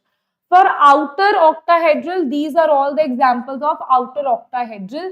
I will provide you with the PDF. Just go through these things once. Okay? Yes, that is a low spin complex. Okay? Now with coordination number 4, you have 2 possibilities. Either tetrahedral or square planar, right? So if you take an example here, nickel here exists in nickel 2 positive state. We know that nickel is 28, that is 4s2 3d8. Nickel 2 positive is nothing but it is 3d8. Now Cl negative will cause no pairing, that is why 1, 2, 3, 4, 5, 6, 7, 8. So you are left with 2 unpaired electrons. And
okay, now, is it audible? Is it audible? So sorry. Okay, now is it audible? Ma'am, voice gone. Ma'am, not audible. Ma'am, oh, hey, problem. Ma'am, we can't hear you, ma'am. Now, can you hear me? Hanji. Acha. Now, I was at coordination number 4. If you have Cl, then it is a weak field ligand. It will cause no pairing. That is why you will have boxes left as sp3. For 4 boxes we need, right? But here you have pairing. So that is why we need 4 boxes again. And we have empty dsp2. So that is why it is going to be square planar. And this is diamagnetic in nature because it has no unpaired electron present, right? Similarly, if you talk about NiCN4, this we have discussed. PdCl4, okay, PdCl4, this is the electronic configuration, right? So Cl is a weak field ligand, it will not cause any pairing. Wait a minute. No, acha, this is important. This is a very important thing. Cl is usually a weak field ligand, but in this case, the complex should have been tetrahedral paramagnetic and this, but this does not happen. In reality, it is found to be square planar. This, why? Because here it will cause the pairing. In this case, it will cause the pairing. So these are the exceptions. Okay, this is the exception that it will cause pairing. Cl usually does not cause pairing, but in PdCl4 2 negative, it will cause pairing, and the complex will be DsP2. So from the exceptions also the questions can be asked. Okay, understood? Okay, ji. Now we will do basically the drawbacks here. It does not explain, it was not able to explain the color, it was not able to explain thermodynamic and kinetic stabilities, right? It was not able to explain why CuNH362 negative is a stable compound, whereas it forms an outer octahedral complex, right? So it does not make exact prediction regarding tetrahedral square planar. So like you can see here, it was supposed to be tetrahedral, but it is square planar. So it is not able to make exact prediction regarding that. It does not distinguish between strong and weak field ligand. Strong and weak field ligand we don't know because of VBT. Strong and weak field ligand we know because of CFT. We are applying the usage of CFT in VBT. So this theory was not fully applicable, right? Okay, this theory was not fully applicable. Now here we have crystal field theory, right? Okay, next concept is CFT. Everybody, next concept is CFT. Beta dekho, today I am picking up big concepts here, right? So you have to tolerate a little bit with me. I want to do 2 more chapters here, which structure of atom we can do after this, right? Then we will end this lecture. Okay, then we will end this lecture. It totally depends that what duration you want me to take, right? So because I have day 2 also, I want to divide both the days equally. I don't want to take less session, like less duration session today, and tomorrow if I take 5 hours, so that will not be good. So I want to take equal amount of class. Okay.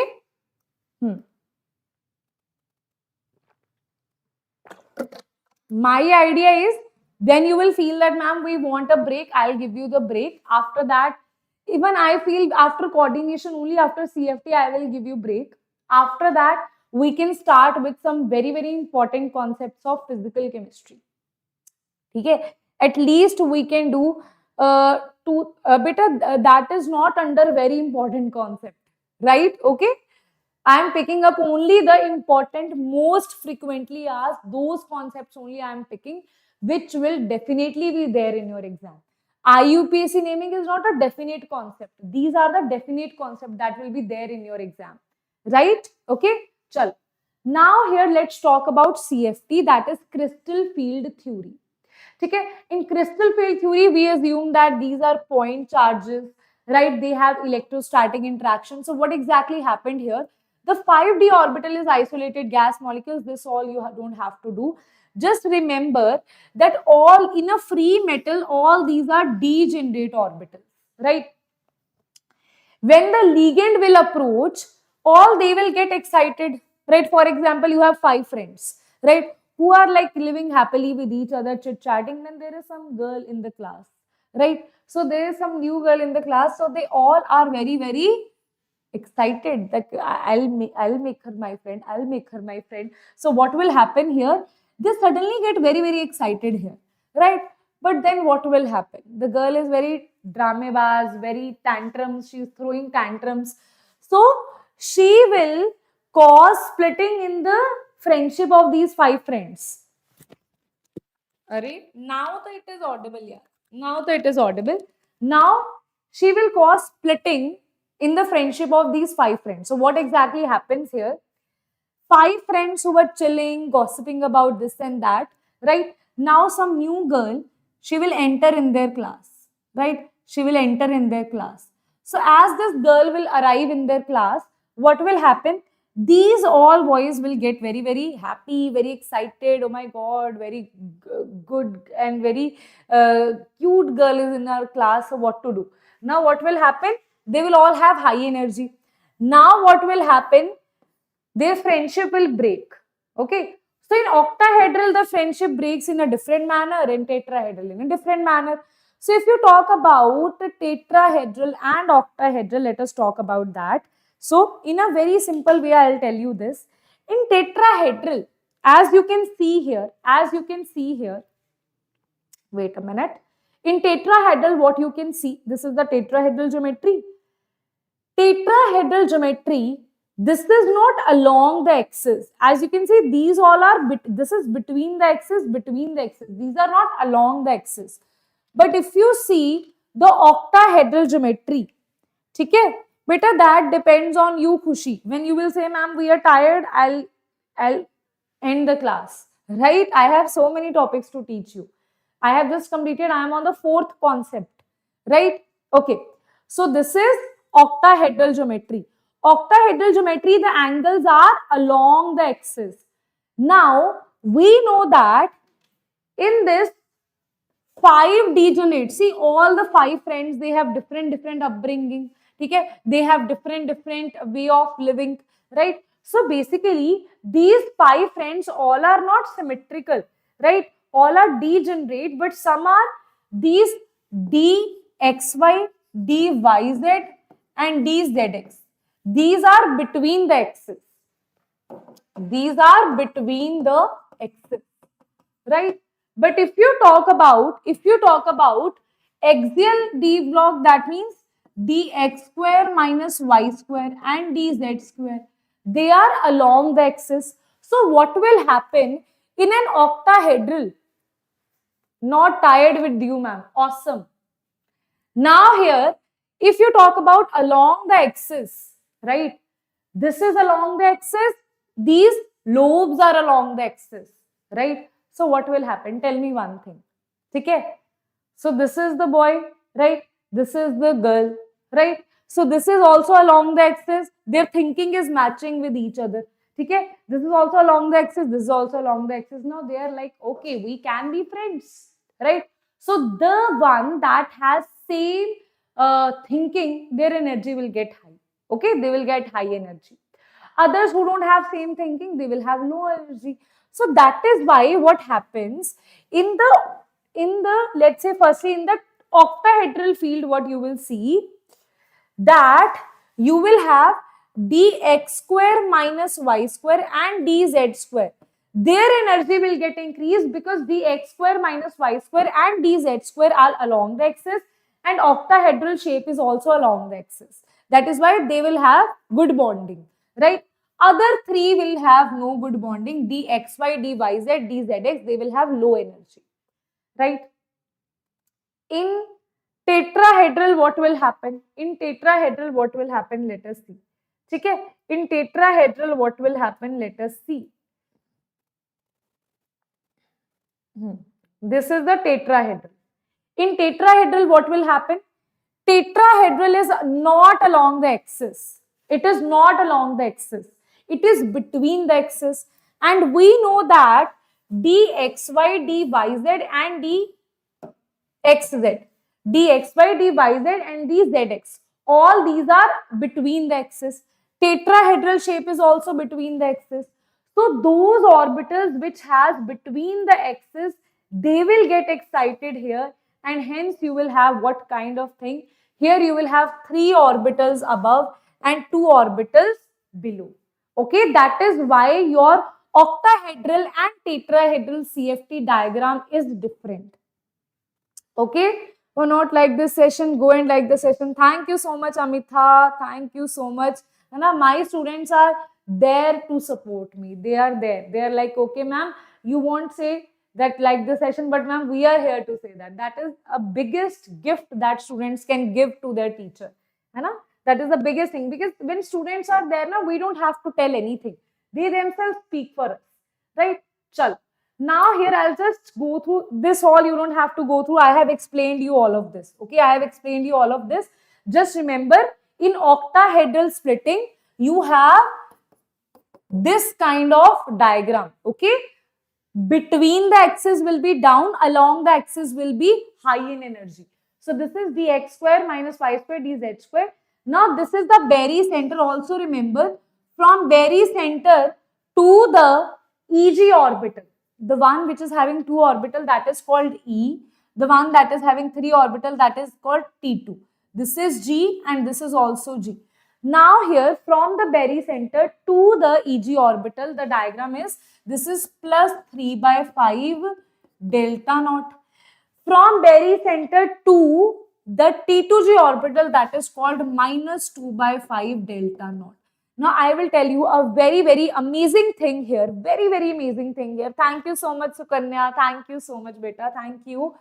That means the world to me. Your blessings, I know they are always with me. And thank you so much for so many Instagram messages that you have given me. Thank you for that. And I'm so sorry I was not able to reply to all of you, right? Because it was very hectic, right? I was not able to use the phone, in fact, right? I was not getting the time only. But yes, I know that you guys are there for me and you guys always support me and you have patiently waited for me, right? I was not here, but you guys have patiently waited for me. Now it's my responsibility to be here with you when you need me the most, right? That is why I'm still standing here, right? Not even a single break I have taken in last 2 hours, right? That is the reason, because of the love that you give me, right? Okay. So now here it is. You have how many electrons? Let's say, now I'll fill the electrons here, okay? Now let us see how to fill the electrons. See that. One by one, I'll tell you everything. Firstly, for example, you have, firstly, I'll explain you the concept of strong field and weak field, okay, according to the diagram. So, strong field ligand are those ligand which will cause high splitting, right? Someone who is very clever girl has entered your class. She will cause such a splitting that those boys, those 5 boys who are always together, they will never talk to each other. Such a big splitting she will cause. Now, if someone is not so clever, she's like, I don't know why they are fighting because of me, right? She will not cause that much splitting here, right? So here, strong field ligand will cause a lot amount of splitting, very big gap. Weak field ligand will cause less splitting here. Always remember this. Now, here I am going to tell you one more thing about it, that if you talk about strong field ligand, the gap of CFSC, that means that is going to be high. Gap will be high. If gap is high, we know that if I am saying this much is the gap, first electron you are filling here, and I am saying you have to go to the 22nd floor. Now you tell me there is no lift. And second case is here, you just have to go to the 2nd floor. This is 2nd floor, this is 22nd floor. Which you would want to go? Here you will be like, I don't want to go to 22nd floor, I don't want to go there, I'll just sit here only. Here you will say, okay, it's just 2nd floor, now I can go here. I am sending you on 22nd floor to get chocolates. You will say, I don't want chocolates.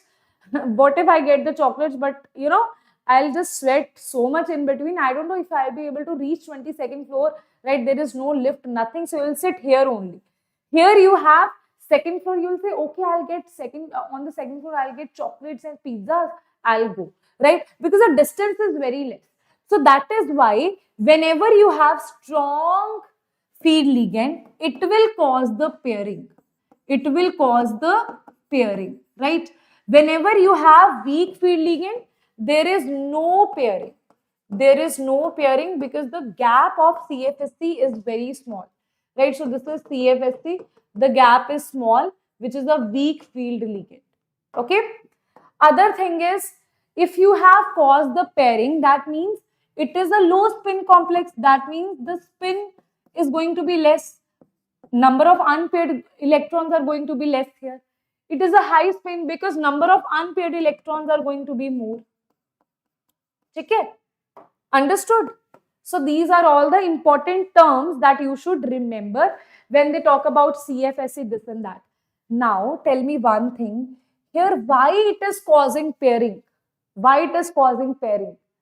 Because delta O, the energy that was required to cause the pairing, the energy delta O was greater as compared to the pairing energy. To reach from this point to this point, you need delta O. Delta O is greater as compared to the pairing energy. That is why you were like, okay, I'll cause the pairing only. Okay? What if I tell you, go to 22nd floor? You have two options. Go to 22nd floor and get the pizzas and chocolates, or I'll give you 50 rupees. You will say, 22nd floor, I'll eat pizzas and chocolates. That will cost me around 150 rupees. But here I am getting 50 rupees. So I'll get 50 rupees only. Less energy I am doing here. Right? So there will be pairing. Reason is because the energy delta O is greater as compared to pairing energy. In this case, if you talk about this case, delta O is less than pairing energy. That is why you were like, okay, energy. If I want to go on the second floor, I don't need that much energy. So you would want to go to the second floor. So that is why pairing energy was greater as compared to, that is why pairing was not needed here. Right? Okay, understood. So these important points, okay, these 4-5 important points should be there in your mind. Okay, beta, this is actually all these things that I'm showing you here now. This is actually a hard work of so many years that I'm just concluding in front of you. Okay, I'm just concluding these things in front of you so that you know, because I know that they ask question based on this also, based on this also, based on this also, this also, this also. All these things means this, the meaning is same in the end, right? So now here, once you know the pairing strong field, weak field, now I'll tell you how to, in octahedral, how to put the electrons here. See, if you have, let's say you want to put one electron, it will be like this. Even if it is strong field, weak field, it will be the same. 2 electrons, it will be like this because these are degenerate, right? 3 electrons, it will be like this because these are degenerate. Now, 4 electrons, when you are filling, things will change. See how things will change in 4 electrons. If you have strong field ligand, it will cause pairing. How pairing? Firstly, fill all the degenerate orbitals, 1, 2, 3. Fourth electron will be present in T2G only if you have strong field ligand. Okay, if you have strong field ligand, fourth electron will be present in T2G. If you have weak field ligand, there will be no pairing. That means 1, 2, 3, and this is the fourth electron. Okay, that is why you should know CFT. If they are saying you have D4, right? In strong field, it is 1, 2, 3, 4. That means it is T2G4, EG0. Right? Here, if you want to calculate the delta O, that is going to be equals to plus 3 by 5 multiplied by 0 electron here, minus 2 by 5 multiplied by how many electrons here? 4 electrons here. That is going to be the answer of delta O. That is how you are going to calculate the value of delta O. And similar is for D5, D6, D7, D8, D9. Is that clear to everybody? Is that clear to everybody or not? See, D1, D2, D3. Okay. Then if you talk about D9, if you have strong field, 1, 2, 3, 4, 5, 6, 7, 8, 9. Okay. This will be the answer. For weak field, answer will be 1, 2, 3, 4, 5, 6, 7, 8, 9. 9. The way we are putting the electron is different, but in the end, you are getting the same configuration. So that means for, even if you talk about D8, it is 1, 2, 3, 4, 5, 6, 7, 8. This is for strong field ligand, which causes pairing. If you talk about weak field, it is 1, 2, 3, 4, 5, 6, 7, 8. Same thing. So for D1, D2, D3, D8, D9, D10. Same for weak field and strong field. Okay? Same for weak field and strong field. Is that clear to everybody? Same for weak field and strong field. This great work for us, ma'am. Most welcome, Mohana. Most welcome. Most welcome. Okay, ji? Understood? Acha, now you are left with nothing here. Okay? Because now this is very important. That is the spectrochemical series. Directly the questions are asked from spectrochemical series. Very, very important. You should learn this series as it is. Right? Okay? Next we have this also we have done. Acha. D2, this to beta I was telling you na. D3 complexes, D4 complexes, everything we have done. Right? Strong field, weak field, this also we have done. Tetrahedral, you have T2 above and E down. G we are not applying in tetrahedral because G means symmetry, and symmetry we have not covered here. In tetrahedral there is no symmetry. Okay, this is done, this is also done. Okay, now the drawbacks is this theory assumes that ligands are point charges, which is not correct, right? This theory says that it is dependent on the electrostatic interactions. That means anions, the charged particles, should have maximum strong field. Why? Because if you are saying this is dependent on the electrostatic interactions, then anions has the greatest interactions. But according to this theory only, the spectrochemical series, the anion are on the lower end of the spectrochemical series. This means this theory is not able to explain its own spectrochemical series, right? It does not take into account the covalent character of bonding that is there in coordination compound, that is totally ignored in this theory. Got it? Let's do some questions based on coordination chemistry. Everybody, yes, everybody, let's do some questions now. No words describe about your teaching. Thank you so much, Sukanya. Thank you, beta. Thank you. Acha, now let us see how many likes you have given. Let us see that. Let us see that. Chalo, 210 to you have crossed, but I want this session to cross 400 likes before the end of the session only. Okay, let's make it 400 likes before the end of the session.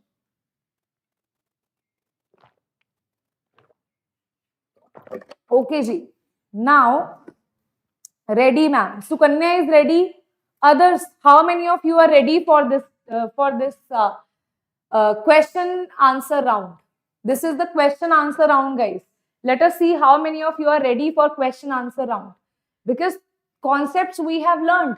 More concepts we have learned. Let us see if you are able to answer the questions based on those concepts or not. Okay? Chal. Here it is. The hybridization and magnetic moment of MnCN64 negative and FeCN64 negative respectively are. Okay. So firstly, talking about Mn, this is an oxidation state is X minus 6 is equals to minus 4, X is equals to plus 2. Manganese is 4s2 3d5. 2 electrons you take here, it will be 3d5. Right? Now here it is a strong field ligand, so it will be 1, 2, 3, 4, 5. Right? Now it is having a 6 coordination number, so it is 2 are left here, so it will be 2. This is S, this is P3, D2sp3. So answer will be, it will cause D2sp3. Okay, so here it will be D2sp3. Right, this is eliminated, this is eliminated. Second is FeCN6. See, if this is a strong field ligand, definitely it is going to be diamagnetic. But still, if you want to solve it, it will be X minus 6 is equals to minus 3, X is equals to plus 6. Iron, we know that it is 26. It is means 4s2 3d6. 2 electrons are taken here. It is 2 electrons, 3 electrons we are taking here.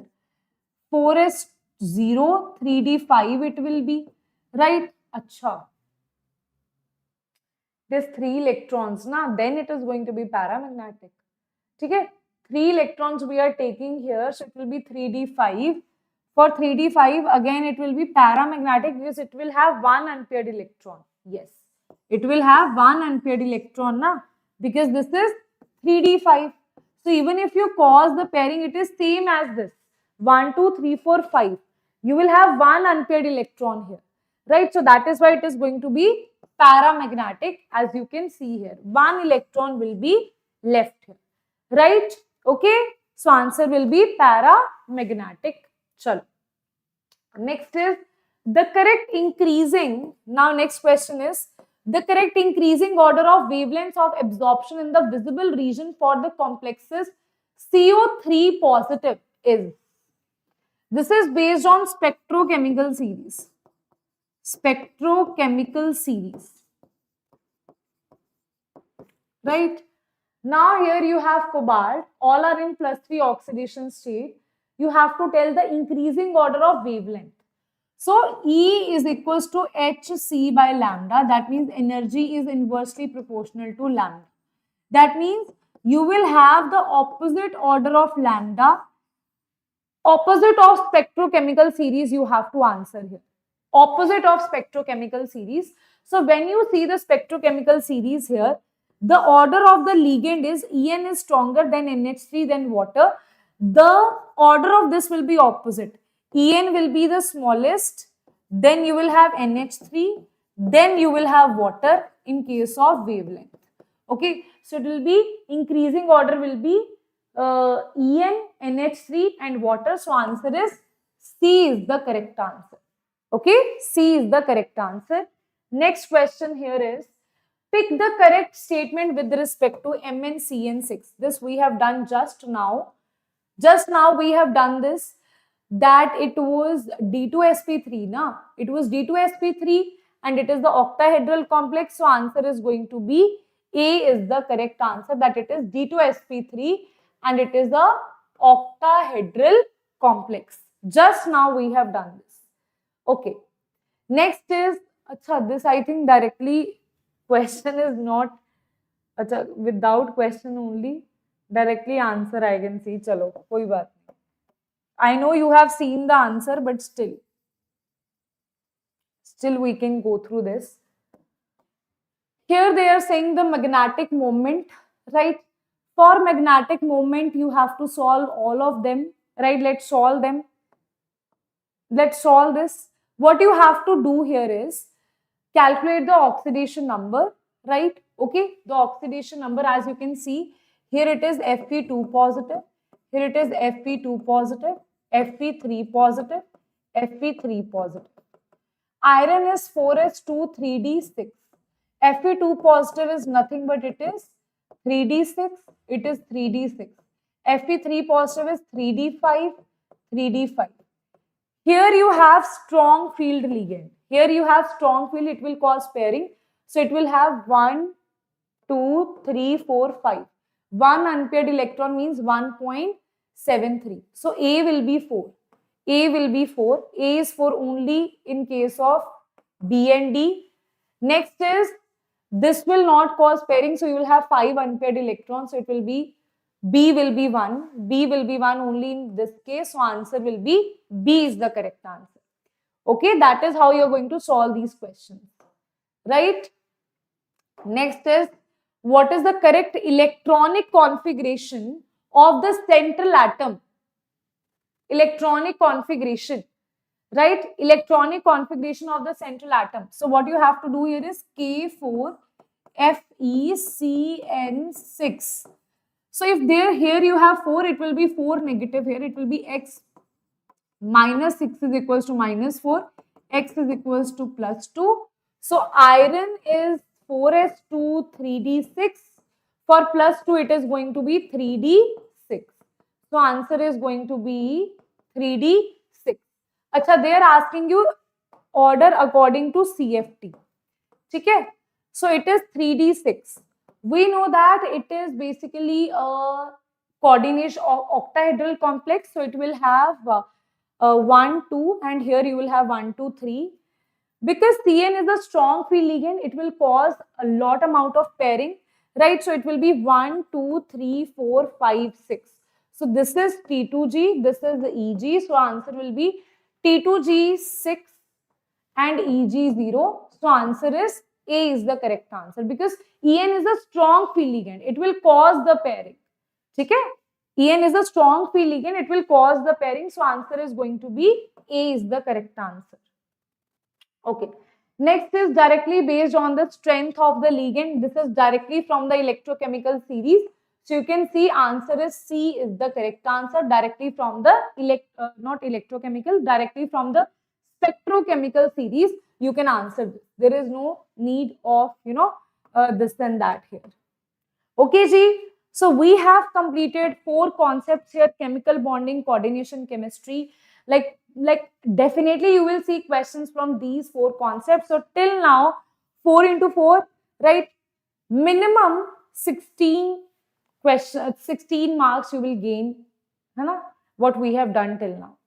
Now, other concepts are, these four concepts were in very detailed manner I have discussed, right? Other things are usually very small concept and very, I would say, direct formula based questions you will see throughout the physical chemistry. Inorganic chemistry is something that I need to teach you in detail, right? So, if firstly, to tell me if you liked this or not. Whatever I taught you, chemical bonding, coordination chemistry, did you like that or not? Next is going to be our atomic structure, which I am going to start. And today only I am going to complete this. Achha, can you tell me the important things about atomic structure? Let us see how many of you, like what idea you have about atomic structure, because I know you must have gone through the previous year questions. What is your idea on this? You know, whenever we are studying, we ourselves can analyze what are the important topics here. See, they ask question on Bohr model. See, in Bohr model, either the question will be from radius velocity formulas or the question will be from Rydberg equation, right? Rydberg equation, I'll give the break, okay? Sukanya, I'll give you the break only. I'm just telling you the topics here, okay? So after the topics, I'll give you the break and then we will join again. I'll give you the time. On that time only we'll join this, right? Acha. Now see, Bohr model, they will ask questions from the formulas, from the Rydberg equation. And there are some very small formulas that we know from atomic structure, like de Broglie wavelength, Heisenberg principle, from which directly the questions are asked. It will take you just 1 second to go through the formula, and from that the question will be asked. Second concept from where the questions is asked frequently is photoelectric effect. Photoelectric effect. Very important concept, right? This is also there in physics, right? That visible region, everything is in Bohr model. Okay, I'll teach that in Bohr model. Then the third concept from where the questions are asked is quantum numbers. Okay, so from these things for sure you will see the question. Okay, out of this the most important is Bohr model and quantum number. Why I have taken photoelectric effect also, because it will take you hardly 2 minutes to go through photoelectric effect, and directly a very simple questions will be asked from photoelectric effect, right?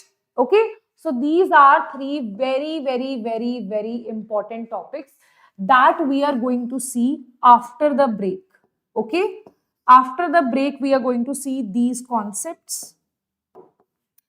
After the break we are going to see these concepts here. Right now it's 12:13. I'll see you all at 12:30. Is it fine? 12:30. Okay, break till 12:30. I'll just write it here. Break till 12:30. Okay, acha. For all the students here, I'll see you all at 12:30. And let's see how many of you bunk the class, right? Some students, I'll give them break. They think that break means bye-bye. Break does not mean bye-bye. Break means I'm going to join back again, right? Okay. Now, to all my students who want a crash course for their NEET preparation. So guys, we have NEET crash batch that has already started. Basically, I also take 2 classes, so I have already taken, right?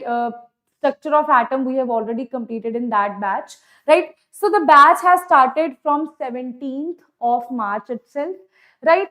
Now in this batch, what you are getting is quick and smart revision notes, right? Probability questions, right? So basically, I am teaching them with the help of the notes and then quick notes and then some previous year questions that are frequently asked. Then doubts in the class itself are answered.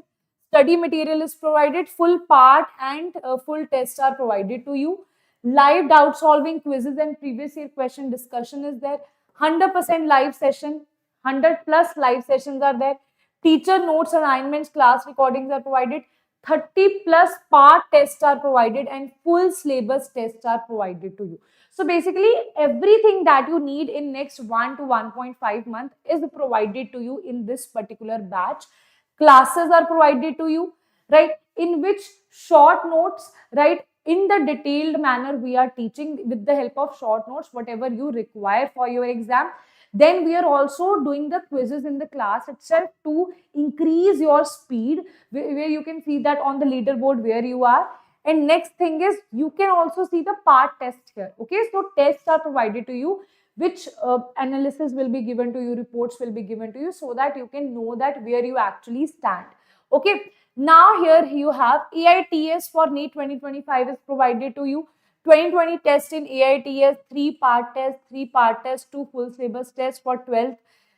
12 complete syllabus tests are there, right? If you give at least 3 test papers in 1 week, I think you are sorted. You will do really good in your exam, because practice is very, very important. Then beta, you will also get the access to doubt solve, right? Everything will be provided to you in this batch, that is doubt solve. That means 24/7 you can ask your doubts here, right? Within 7 minutes your doubts will be solved. You also get printed NEET QR codes, right? Basically short notes, right, in a card form will be provided to you, which are really, really amazing in this batch itself. Then you have, this is also provided, right? Batch, as I told you, has started from 17th of March. Classes will go from 10 a.m. to 10 p.m. in between break, right? Means 10 a.m. to 1:30 you have 2 classes. Then from 6:30 to 10 p.m. you have other 2 classes, right? In between you have your full on revision and your practice, right? You can do in between, right? Now next is you have 3 kind of things. One is NEET crash, where your NEET QR codes are not provided, AITS is not provided, and doubt app is not provided. For crash combo, you will get access to QR codes delivered at your home. For NEET Crash Pro, you will also get AITS and unlimited access to the doubt app as well, right? Okay, the prices are mentioned here: 1,999, 2,999, and 6,499, 6,499, right? Everything that you desire is in this batch, and that is provided in the description box, right? The link you will get is in the description box. Now I'll just give you the break time. Beta, if you need any, if you have any confusion regarding the batch, you can always talk to me on the Telegram channel, on the Instagram handle, right? And also you can ask any queries if you have regarding the batch in the comment section as well, right? So that is starting in 2:30 p.m. Okay, so I'll just give you break here for 12 minutes.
Hello everyone, welcome back everyone.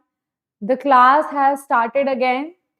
So there is some information, I don't know if that is correct or not, Amita is giving, that Sunita Williams get landed on Earth, right guys? Okay, that's a very good thing. Congratulations. That is a very proud moment for India as well. Right? Okay. So everyone, if I am visible and audible to you, let me know in the comment section. Yes, everyone, if I am visible and audible to you, everybody, I want to see that energy in the comment section. I want to see that energy in the comment section, right? So that we can start with the remaining part, right? Basically, we have to complete these topics in 2 days, right? This is day one. So tomorrow also, this session will continue, right? Today, when you feel like, ma'am, देखो, atomic structure and one more chapter I want to teach today. Okay, we can have atomic structure and thermodynamics. I would say atomic structure because today we have done a lot of important topics, and I would say do some easy topic along with atomic structures. We can do along with atomic structures. We can pick electrochemistry. We can pick solutions. We can pick chemical kinetics. Any chapter you decide, I'll pick that chapter. Okay, ready. Okay, perfect. Okay, chalo, let us start it. So from atomic structure, as I told you, that firstly we are going to see the formulas of Bohr model, how the questions are asked on the Bohr model, right? So for Bohr model, how the questions are asked, let us see that. From Bohr model, firstly we are going to do photoelectric effect is written here. So firstly let us see some very small topics just like photoelectric effect.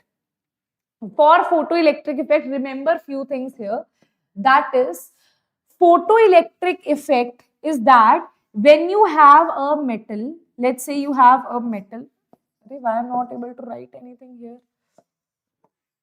Okay. So this is the metal. This metal is made up of atoms. Atoms has electrons inside it. So what will happen? When you strike the incident light into it, right? When the incident light strikes on the metal surface, electron will be ejected from that surface, right? And the electron will get ejected from the surface, right? Now, the incident light has a energy h mu, right? The energy that we require to eject the electron from the metal surface is h mu naught, and the electrons that you are taking away, that will have energy, kinetic energy, right? That is why we are saying here that h mu, the incident light is equals to h mu naught plus kinetic energy. Okay, plus kinetic energy. Kinetic energy is nothing but it is half mv square, right? This is nothing but work function. This is the energy of incident light. This is what we have written here. Now, there are two important things to note down here, that if you want that if your frequency is more than threshold frequency, this is called threshold frequency, the minimum frequency that is required by the incident light to eject the electron, that is called threshold frequency, right? So if your incident light has more frequency as compared to threshold frequency, then electron is ejected with the kinetic energy because it is greater than the portion that will be left behind. See, if you have 100 rupees, you have eaten something for 80 rupees, you are still left with 20 rupees. So this 20 rupees is the kinetic energy that the electron is left with. Now, for example, your frequency, incident light, is equals to the threshold frequency. Then the electron is ejected, but there is no kinetic energy that it will have. There is no kinetic energy. So that means if you have 100 rupees, you have eaten something for 100 rupees, there is zero kinetic energy that you are left with. That means the electron that you have taken out will have zero kinetic energy here, right? Next topic is, if you have frequency that is less than threshold frequency. Now you tell me electron will be ejected or not, Let us see if you can answer me that. I have exam 2 o'clock. It will complete by 2 o'clock. Yeah, it will be completed by 2 o'clock. But are you sitting outside the exam hall? Right, because you have to travel also. Right. Ma'am, solution chapter questions getting confused, ma'am. Solution chapter, don't worry, we will do that. Okay. Acha. Atomic structure I find easy. Chalo, very good, Sukhmeet, if you find atomic structure easy. Now you tell me. Now Sukhmeet will tell us. Hai na? It's her favorite chapter. Chalo, if you have frequency, why I can't see answers in the comment section? The chat is so boring. In the initials, chemical bonding, so you guys were answering like anything. Quickly you were answering. Now the chats, I can't see the chats moving. I like when the chats are moving. This you should answer when mu is less than mu naught. Huh. Yes, it will be completed by 2, right? Yes. Now, if mu is less than mu naught, that means the electron is not ejected because you don't have enough energy. If I am saying you want to eat a pizza that is for 80 rupees, that is for 100 rupees, and you have just 80 rupees, right? So you won't be able to eat pizza. You can't say just give me 2 slices of pizza to shopkeeper, right? So that's not possible. So electron will not be ejected here. Other important things regarding photoelectric effect from where theoretical based question can be asked is, first point is, if intensity is greater. Intensity means if the incident light, the number of photons that you are having, right, that is more. If I'm not talking about if frequency is more. I am saying if intensity, that means if the number of photons are more, right, in that case, you will have more electrons are ejected. That means more will be the current. More will be the current that is produced here. If your intensity is greater, electrons ejection is more and current will be more. Second important point here is, if I say that I'm not talking about intensity here, I am talking about frequency here. If frequency is greater, okay, incident light which has a frequency mu, if that increases, that means the kinetic energy of that electron will increase. Okay, the kinetic energy of that electron will increase if frequency is more. Okay, more intensity, more electrons are ejected, right? More frequency, that one electron will have more kinetic energy. Is this thing clear to everybody? Right? Okay. Yes, very good, Malesh. Yes, it's just 227 likes and I asked you for 400 likes before the class. Okay? Before the ending of the class, we need 400 likes plus. Right? Acha. Third is with the size, right? If your size of the atom is small, right? If size of the atom is small, right? Electron, the outermost electron is very near to the nucleus. That means the work function, the energy, the h mu naught required to take out the electron is greater, right? So if size is small, then work function, you can say size and work function are inversely proportional to each other. Size and work function are inversely proportional. If size is big, electron, outermost electron with the nucleus, the interactions are less. So we can easily eject the electron out of the atom, right? So that is why size and work function are inversely proportional to each other. See, if they ask you photoelectric effect, they cannot ask anything beyond what I have written on this page. Nothing can be asked beyond this page, right? And it's a very, very important topic, right? Next is Planck's quantum theory. For Planck's quantum theory, just remember, see why I have taken these small topics here, because you just need to remember the formulas. That is E is equals to h mu. That means E is equals to hc by lambda. That's it. This formula you will use so many times. So many times you will use this formula, right? Okay. Acha. Next is important formula for Bohr model. That was our main concept here, right? Bohr model. What is Bohr model? That is applicable for only hydrogen-like species which has one electron, like helium positive, lithium 2 positive. Now from Bohr, what exactly they tell, I'll give you a conclusion of Bohr model. They said that this is the nucleus. Inside the nucleus, you have protons and neutrons, and electron is revolving around the circular orbits. Ma'am, this was also said by Rutherford. But Bohr said that these circular orbits have fixed radius, they have fixed velocity. For each orbit, you have specific velocity, and for each orbit, you have specific energy. If the electron is lying in this orbit, it will have a different specific energy. If it is lying in this orbit, it will have different specific energy. That is why he specified everything. And the very, very important postulate was regarding the angular momentum. He said that this question is frequently asked to you. What is Bohr angular momentum? That is MVR, that is integral multiple of h by 2 pi. It's a very, very, very important formula. Next formula is regarding energy, radius, kinetic energy. Then you have simple potential energy, velocity, very, very important thing regarding the Bohr model.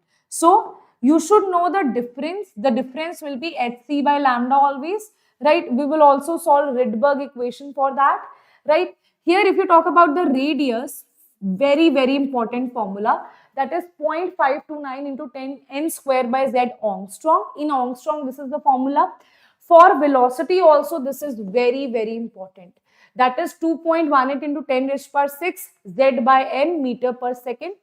For kinetic energy, the formula, you don't need to remember this. Just remember the formula of total energy. Okay? Just remember the formula of total energy here, right? That is minus 13.6 z square by n square is the formula for total energy, and that is in EV per atom. Okay, EV per atom. Acha. Now, talking about, if you want to know about the formula of kinetic energy, this I'll just tell you one simple conclusion part here. Conclusion part is, let's say your potential energy is, let's say your potential energy is, let's say it's minus x. Okay, then total energy will be minus x by 2. Okay, and kinetic energy will be plus x by 2. You don't need to remember these formulas. Just remember the formula of total energy. Just remember the formula of total energy. If total energy is minus x by 2, potential energy is minus of x, kinetic energy will be x by 2. Okay, just remember these particular formulas that are basically linking each other, right? Next thing is regarding Bohr model that I told you. For radius, you need to remember. For velocity, you need to remember these two formulas. But for frequency, just remember that frequency is, just remember, frequency is directly proportional to z square by n cube, and time period, which is inversely proportional to frequency, is equals to n cube by z square. Okay, n cube by z square. This is all what you have to remember for Bohr model. Okay, next is Bohr atomic model. Now here what you can see, very important generalization here. As you can see, this is for 1, 2nd, 3rd, 4th, 5th orbit and so on. So what you will see, at infinite orbit, the energy will tend to be 0. So what we can observe, that as the value of n increases, energy value is increasing, right? This is minus 13, minus 3, minus 1. It is proceeding towards 0. So that means as the value of n, that means as the orbit number increases, the value of energy will increase. As the orbit number increases, energy will increase, but the value of delta E will increase or decrease. You can see the difference here, the difference is of 10. Here the difference is of 2. Here the difference is of point something. So you can see the delta E, that means the energy difference is decreasing here. Okay, energy difference is decreasing here. X means, ma'am, beta X is nothing here. Okay, you are talking about here now. I am just taking out some value here. Because if you see, this is the total energy, multiply the total energy by 2, this will give you potential energy. change the sign of total energy. You can also take it as, you can also write it as, let's say, you can also write it as, if total energy is equals to x, then potential energy will be x by 2, 2 into x, and kinetic energy will be equals to minus of x. Okay, this is total energy. Put negative here, you will get kinetic energy. Multiply it by 2, you will get potential energy. This is what I want to say. Okay, simplify. I can simplify with this particular thing. Okay, okay, ji, understood? The PDF will be given to you in the description box. Like in the link, you will get the PDF. Right? Okay. Next is, this also we have done. Now, very important is hydrogen spectrum. Now, in this, what you have to remember, that if you have n is equals to 1, right, that belongs to Lyman series, which is UV. N is equals to 2, that belongs to Balmer series, which is visible range, right? N is equals to C is Paschen. I'll just tell you, Lyman, Balmer, Lyman. Let me see if we have the table here. No.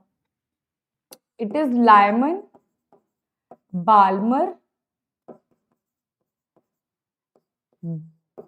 Lyman, Balmer, Paschen, bracket, Pfund. Paschen, then bracket, Pfund. Here, n is equals to 1, this is 2, this is 3, this is 4, this is 5. Okay, so always this you should remember, right? These all belong to IR region. This belong to UV region. Wait a minute, this belong to the visible region, and this belong to UV region. Okay, this belong to visible region, this belong to UV region. Okay, why I am teaching you all of this? Because this is useful in Rydberg equation, very important equation, right? So in Rydberg equation, if they give you, it is falling on visible region. That means N1 is equals to, visible region means N1 is equals to 2, right? Then ma'am, what should we answer for the value of N2? Yes, students, for the value of N2, you need to just give me a minute. I'm getting a call here. Chalo, I'll see this call after some time.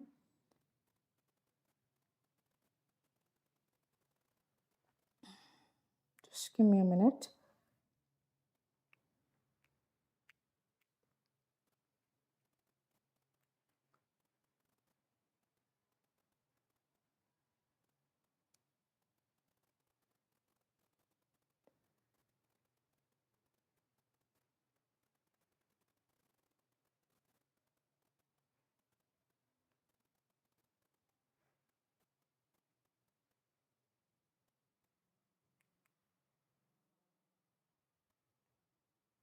Just give me a students.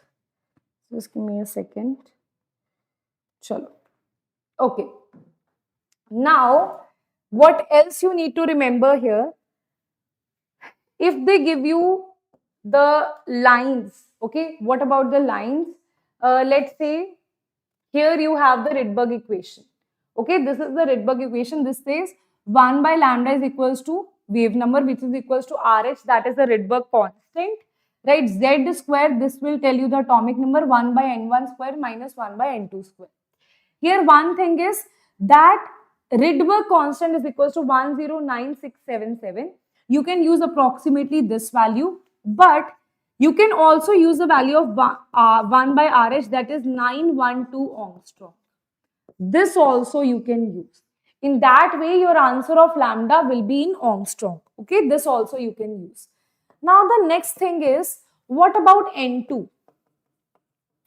See, if they have given you alpha line, beta line or gamma line.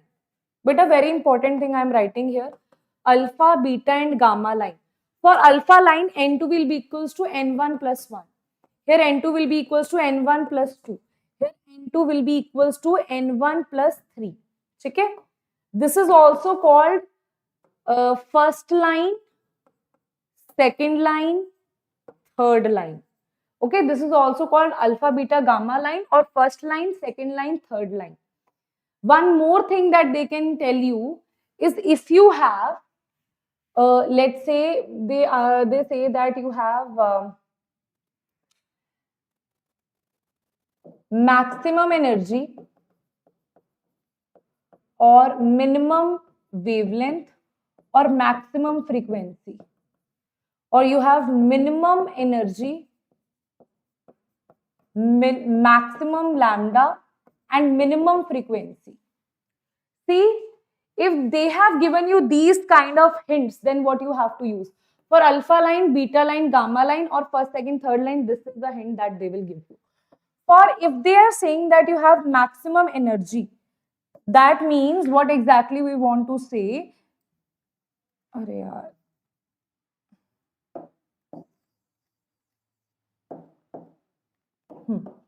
For this, what you need to do, that the gap is very large.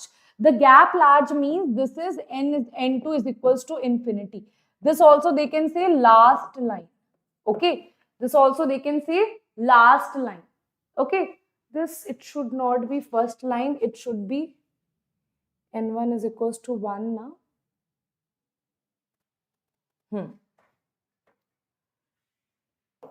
For this, I'm writing it here only. Okay? I'm writing it here only. This is first line. They can also write maximum lambda or minimum energy or minimum frequency.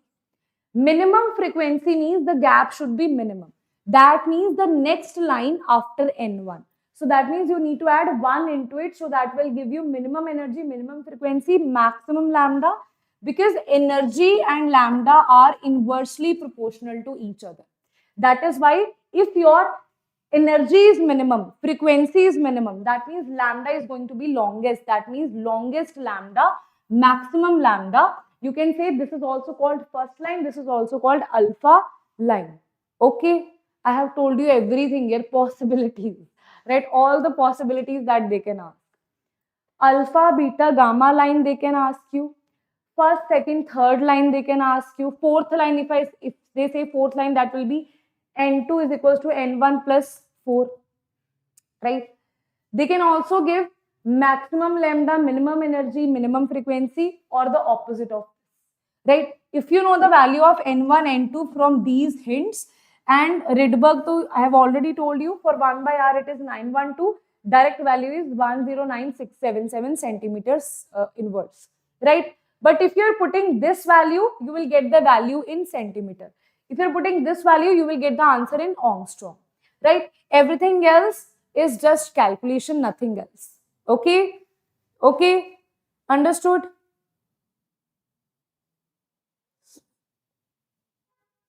Okay, last line is n is equals to infinity. Ma'am, how to give n1, n2? Beta, last line means the last line is infinity. First line is just, for example, we are talking about Lyman series. Okay? First line will be the next line after this. That means to this one, you will add one more. Okay? So that is going to be the first line. Got it? That is how you are going to answer this. Acha. There is one more very important thing. This is so N1, N2. N2, I told you what hints they will give you. This also we have seen, right? Now here, dekho, shortest line, this also we have seen. Longest line, shortest line, we have seen this already, right? Okay, very important, that is number of spectral lines. Directly, I will give you the formula here because formula is important. If they ask you the number of spectral line between any two orbitals, right? Let's say number of spectral lines from 8 to 5. Okay, so that will be 8 minus 5. 8 minus 5 plus 1 by 2. This formula you will use here. Okay? That will give you the total number of spectral lines. But if they ask you specific number of spectral lines from N2 to N1 that falls on N3, then answer will be, or you can say N specific, means something specific is given to you, right? So it will be N2 minus N specific That will be the answer. Okay? Understood? For example, they are saying total number of spectral lines from n is equals to 7 to n is equals to 3. Or you can say n is equals to 6 to n is equals to 3. Okay, so that will be 6 minus 3, 6 minus 3 plus 1 divided by 2. That is going to be 3, 4 divided by 2. That is going to be 6. So total you will have 6 lines between 6 and 3. Total you will have 6 lines. If they are saying out of these 6 lines, you need to tell which of them falls on n is equals to 4. That will be highest. That means they are saying from n 6 to 3, line is going from 6 to 3, but you have to tell which is falling on n is equals to 4. So it will be 6 minus 4 is equals to 2. That means only 2 lines out of these 6 lines are falling on n is equals to 4. Got this? Clear? Right? I have given you just a direct formula here because beta you don't have time for diagrams and all in your exam.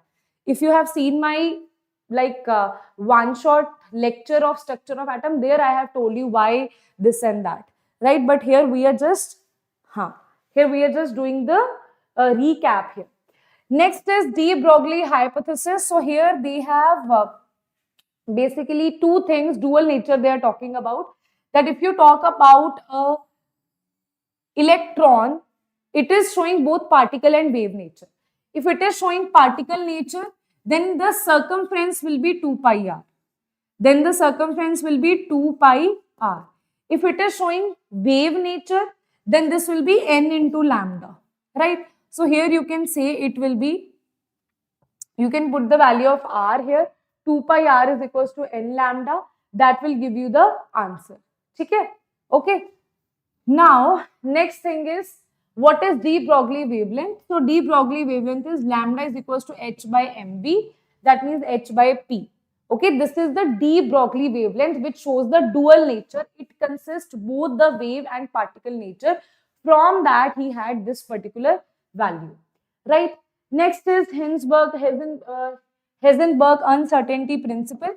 Heisenberg uncertainty principle, again one simple formula, that position and velocity cannot be predicted simultaneously. So it will be delta x into delta p is greater than equals to h by 4 pi. Or you can also say delta x into what is momentum. Momentum is equals to mass into velocity. So m into delta v is greater than equals to h by 4 pi. Directly you will put this formula, right? Okay. Last is quantum numbers. For quantum numbers, understand we have 4 quantum numbers in our slate. Like we have 4 quantum numbers only. These 3 are the solution of Schrödinger wave equation. This question beta also they can ask you. Spin quantum number is not a solution of Schrödinger wave equation. Okay. This is not a solution of Schrödinger wave equation. Very important theoretical based question can be asked to you, right? So here basically, if you talk about the values will be, I think this is not visible to you, so I'll write it again. N can have possibly 1, 2, 3, any value. This is called principal quantum number. L can have value from 0 to n minus 1 only, right? M will have value, that is magnetic quantum number will have minus L2 plus L values, right? Minus L2 plus L. And spin quantum number will have only 2 values, that is plus half and minus half. This will signify the shell. That means this will tell us the energy of the orbital and size of the orbital. This signifies the subshell. That means this will tell us the shape of the orbital. What is the shape? This signifies the orientation. Okay, this will tell us the orientation, and this is basically telling us the orbital. This signifies the spin of the electron, the rotation of the electron. Okay, understood? Now here, you should remember few formulas as well. See, if your n is equals to 4, then L will be equals to 0 to 3. That means it is 0, 1, 2, 3. Always remember, if L is 0, 1, 2, 3, 0 is S, P is 1 is P, 2 is D, 3 is F. Okay, remember this thing. Next is, before this, I would want to tell you some formulas here. See, important formulas are orbital angular momentum is h by 4 pi under root L plus 1. Spin magnetic moment is under root N plus 1. Okay. Maximum number of electrons in a shell is 2n square. Acha. Ma'am, what I have to remember here? See, if they ask you what is the number of orbitals in a shell, that is n square. Okay. Number of orbitals, just remember this thing. Number of orbitals in a shell is n square. Number of orbitals in a subshell is equals to 2l plus 1. Just remember these two formulas. In one orbital, you have 2 electrons. So this will be multiplied by 2. If they ask you electrons, this will be multiplied by 2. If they ask you electrons. So what you have to remember, just remember the number of orbitals in a shell and in a subshell. Okay, this is very important. This is also very, very important. Then number of subshells in a shell, that is n only, right? Radial nodes are n minus L minus 1. Angular are L. This is L. Total nodes are n minus 1. This is n minus L minus 1. Okay? Understood? So these are some very, very important formulas, right? For you. This is the multiplication only. This is not required. This is not required, right? Maximum number of electrons in an orbital, you already know. Just remember these two formulas. Okay? Understood? Chalo. Next is electronic configuration, right? For electronic configuration, basically we have different rules here. One rule that is frequently asked here is off-bow principle. Hund beta, they will never ask you. Pauli exclusion, they will never ask you. Okay? Because Hund's rule means that you should firstly singly filled all the orbitals. Here you have degenerate orbitals. Firstly singly filled all the orbitals, then pair them up. Pauli exclusion principle means that in one orbital you should have only 2 electrons with opposite spin. They never ask these questions. Very simple they are. Right? Even if they ask you, you can easily answer that. This question is frequently asked to you regarding off-bow principle. Right? This is that if you have n plus L is different, then more is the value of n plus L, more will be the value of energy. If n plus L are same, then more is the value of n, more will be the value of energy. Okay? More is the value of n, more will be the value of energy. Also, in case of hydrogen atom, more is the value of n, more will be the value of energy. There is no n plus L rule in case of hydrogen atom. You don't apply n plus L rule in case of hydrogen atom. It does not. In hydrogen atom, 2s and 2p will have same energy. 3s, 3p and 3d will have same energy. 4s, 4p, 4d will have same energy. 4f will have same energy. Okay. So if n is same, energy will be same. Okay. So you can write it in case of hydrogen atom. If n is same, energy is same. Okay. If n increases, energy increases. Got it? Okay. Now, let us do the electronic configuration. For electronic configuration, I'll just tell you one simple trick here. That is this thing. That I'll tell you in the end only. Now, this is Schrödinger wave equation that you don't have to remember. Just remember that this m is mass, E is total energy, V is potential energy, H is Planck's constant, and psi is the wave function. Right? Now, yes, psi is definitely the wave function, but psi does not have any significance. Psi square will tell you the probability. Psi square will tell you the probability of electron. Probability of finding the electron, it will be told by psi square. And this is one equation, right, in which we say that psi is eigenoperator. Eigenoperator means let's say, uh, let's say we have some, if you like cooking, right? When we have pizza, okay, it's like when we put it in a microwave or oven, it's totally raw. Okay, when we put it in the oven, it is cooked, right? So that means the pizza is getting changed. But it's not like I have put one big pizza in the oven and you will get half pizza after the cooking. It does not happen like that. Okay. So if you have full one pizza, if you have put, you will get the same pizza, right? You will get the same pizza after cooking as well. That means this is the eigenfunction. If you get the same thing, it's not like I'll put the pizza in the oven, I'll get burger out of it. It does not happen like that. Now, so that is the eigenfunction. So when in an operator is nothing but it is a machine. When you put some function into that machine, you get the same function, that is eigenfunction. Okay, that's the best way I can tell you, right? Simplest way I can tell you this. So this is the eigenfunction. Only those wave functions are allowed which are eigenfunctions. This H is the Hamiltonian operator, E is the energy. Just remember the names. You don't have to get into detail of this, right? Okay. Next is, ma'am, what is all of this, ma'am? I'll go mad. Don't worry. Nothing to worry. Just remember this represents radial nodes. This represents angular nodes. That's it. Now after this, radial node, angular node, we have already done the formula for radial and angular node. This is n minus L minus 1. This is equals to N, right? They can ask you question regarding the graph. For graphs, just go through these formulas. Just go through these rules here. Okay? Till now, tell me if everything is clear to you.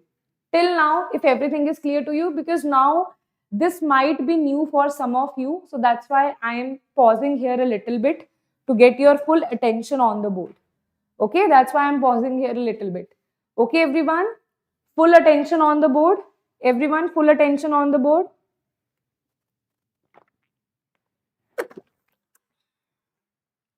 Yes, we order pizza and you get pizza also, na?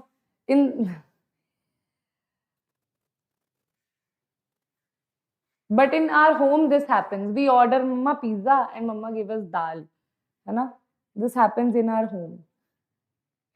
But if for Zomato or Swiggy, we order pizza, we'll get pizza only. We order burger, we'll get burger only. But in our home, we'll order mummy pizza, mummy will order us fruits. We'll order burger, mummy will give us dal and khichdi. Isn't it? That is how mom will be like, okay, you want pizza? I'll make roti. I'll put vegetables on it. I'll boil the vegetables. I'll put cheese on it. I'll put paneer on it. I'll give you that pizza. This is desi, healthy pizza. And I'll be like, I ordered pizza, but I got something else. That is not an eigenfunction. Eigenfunction is when you order pizza, you will get pizza only, not roti. Okay? Yes. Chalo. So, this is rules. So, let us study the rules here. Let us study the rules here. So, the rules are, we all are living the same life only, guys. We all are living the same life. We all have the same mama. All mummies around the world are same. Okay. So, full focus on the screen. Full attention on the screen now. Let us see the rules. If you understand these rules, you can easily answer the graphical based questions. Okay. Now, if you talk about the rules here, first is psi. Psi is the graph can be positive or negative both. Okay.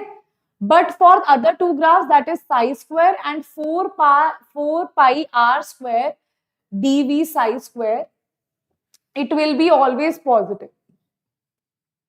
Always on the positive side, right?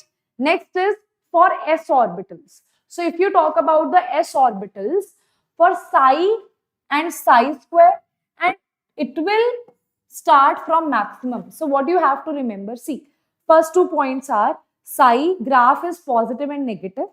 Second point is for other two graphs, that is psi square and 4 pi r square psi square, it will be always in the positive direction. That is the first two rules. Okay.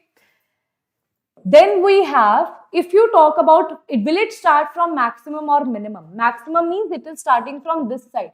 Minimum means it is starting from the 0 point, from the origin. Okay. So only in one case it will start from maximum. That is, if you have s orbital and you are forming graph of psi and psi square. Okay. If you have s orbital and you are forming a graph of psi or psi square, then it will start from maximum. All the other graphs will start from minimum. Okay, only for s orbital, psi and psi square will start from maximum. Next is, this is for this. If you know this particular rule, you don't need to remember this. You don't need to remember this. All other graphs will start from minimum only. Then peaks will decrease in case of psi and psi square. Peaks will increase in case of 4 pi r square dr psi square. Okay?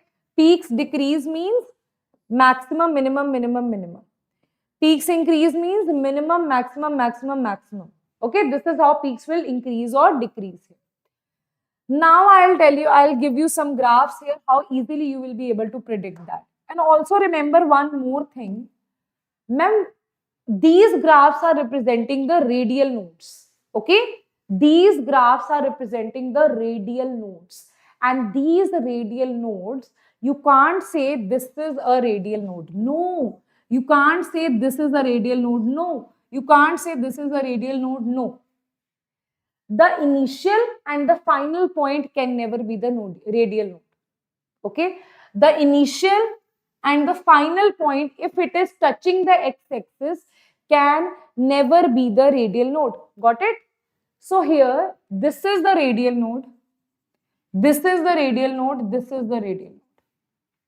Okay, if you see this, one is, we are drawing the graph of r, that means psi. This is also psi, this is also psi. So if you have a graph of psi, okay, that will always be in positive, negative, first rule. Second is, for s orbital, for psi graph, it should start from maximum, so it is starting from maximum only.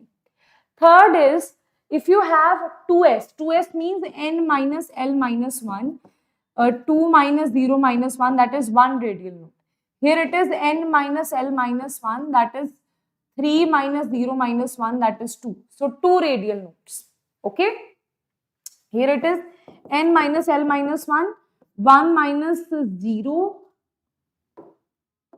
0 minus 1, that is 0 radial node. Understood?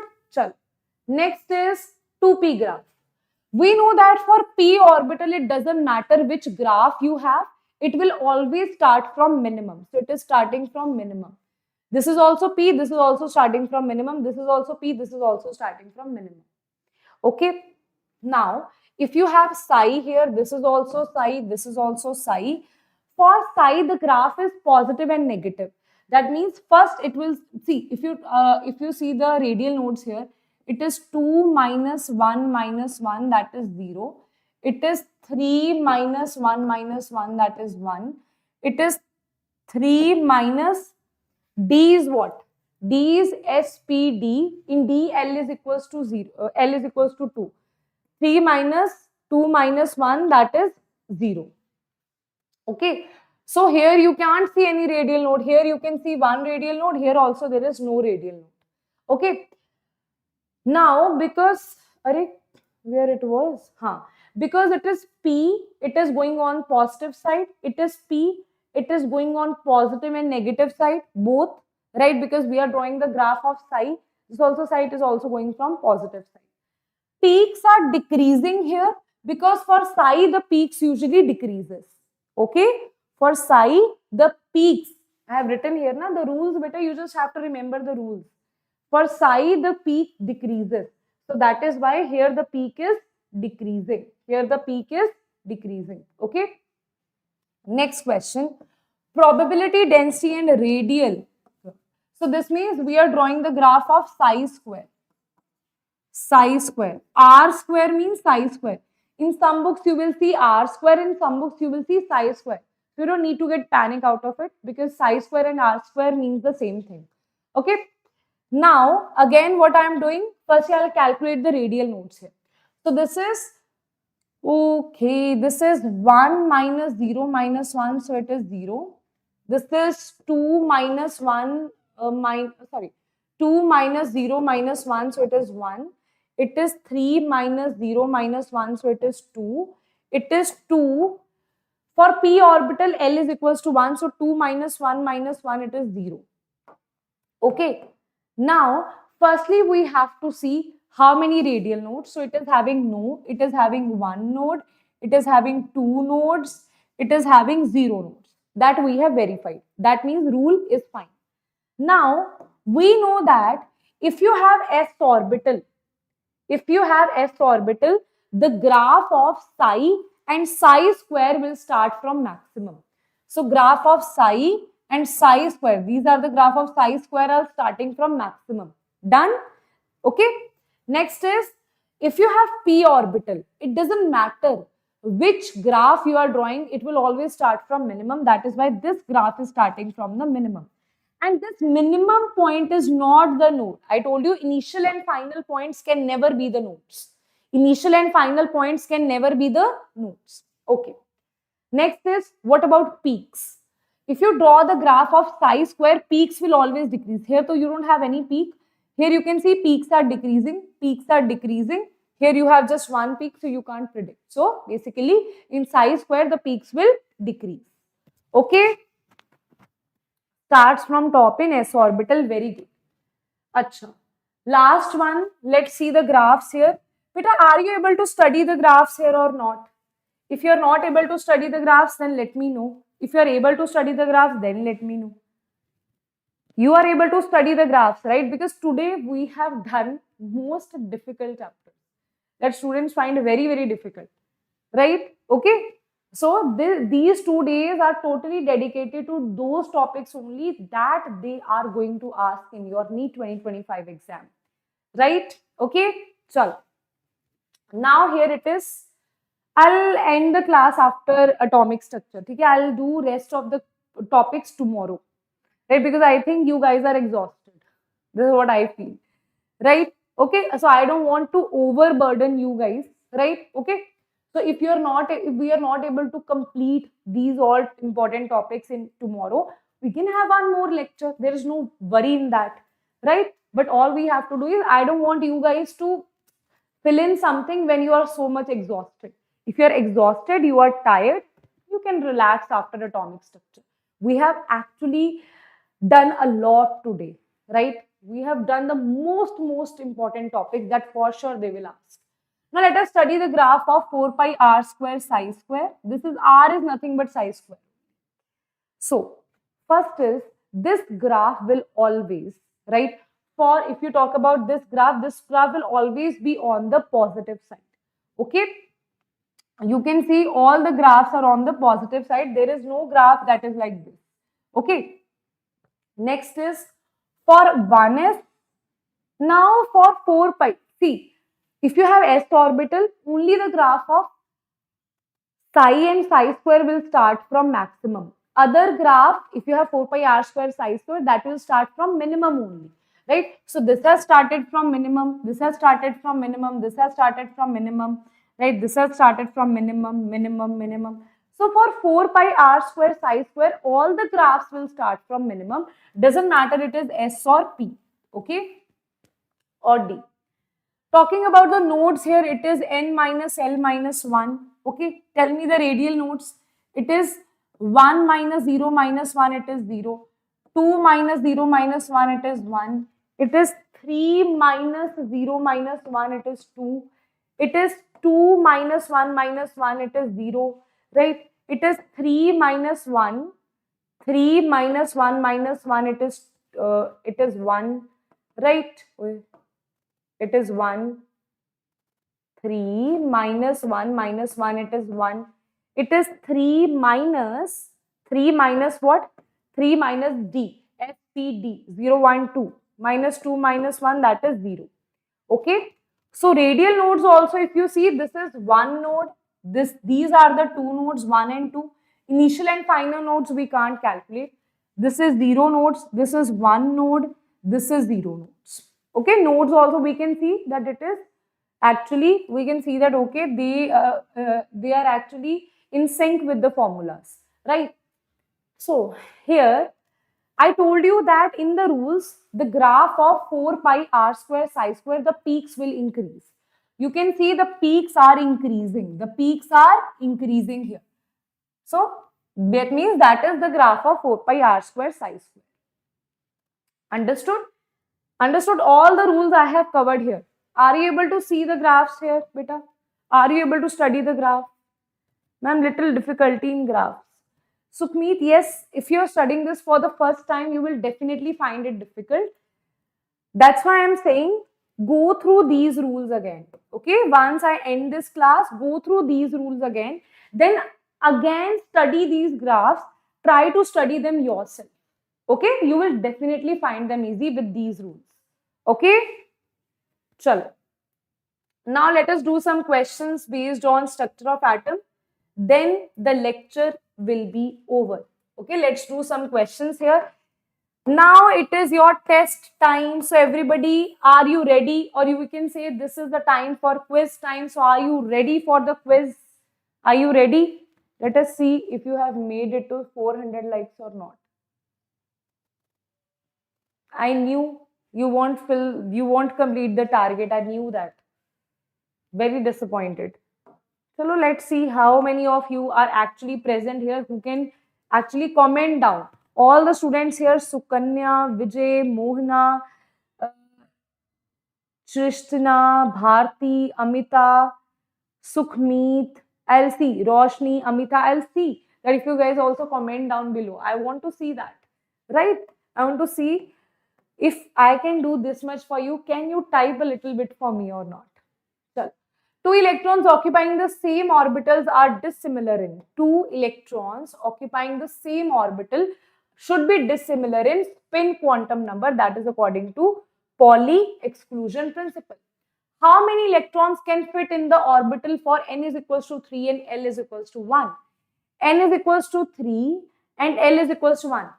SP 0, 1. L is 1 for which subshell? L is 1 for 3 subshell. So in 3p, you will have 1, 2, 3, 4, 5, 6 electrons. So answer is 6. Again, A is the... How many electrons can fit in the orbital for which? Acha. They are saying fit in the orbital. That means they are talking about one orbital here. They are saying out of this 3p, they are saying one orbital. Out of this, in any one orbital, you can have 2 electrons. If the line was how many electrons can fit into the orbitals, in that case, the answer would be 6. Right here, the answer is 2. Okay? Chalo. Next question is, which of the following series of transitions in the spectrum of hydrogen atom falls in visible region? Let's see if you remember this or not.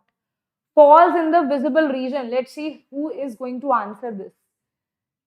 Vijay, Atik, Sukhmeet, Aditi, Roshni, Sidhu, Srinivas, Chanda. Let's see who is going to answer this. A. Very good. That is Balmer series. It lies in the visible region. Okay.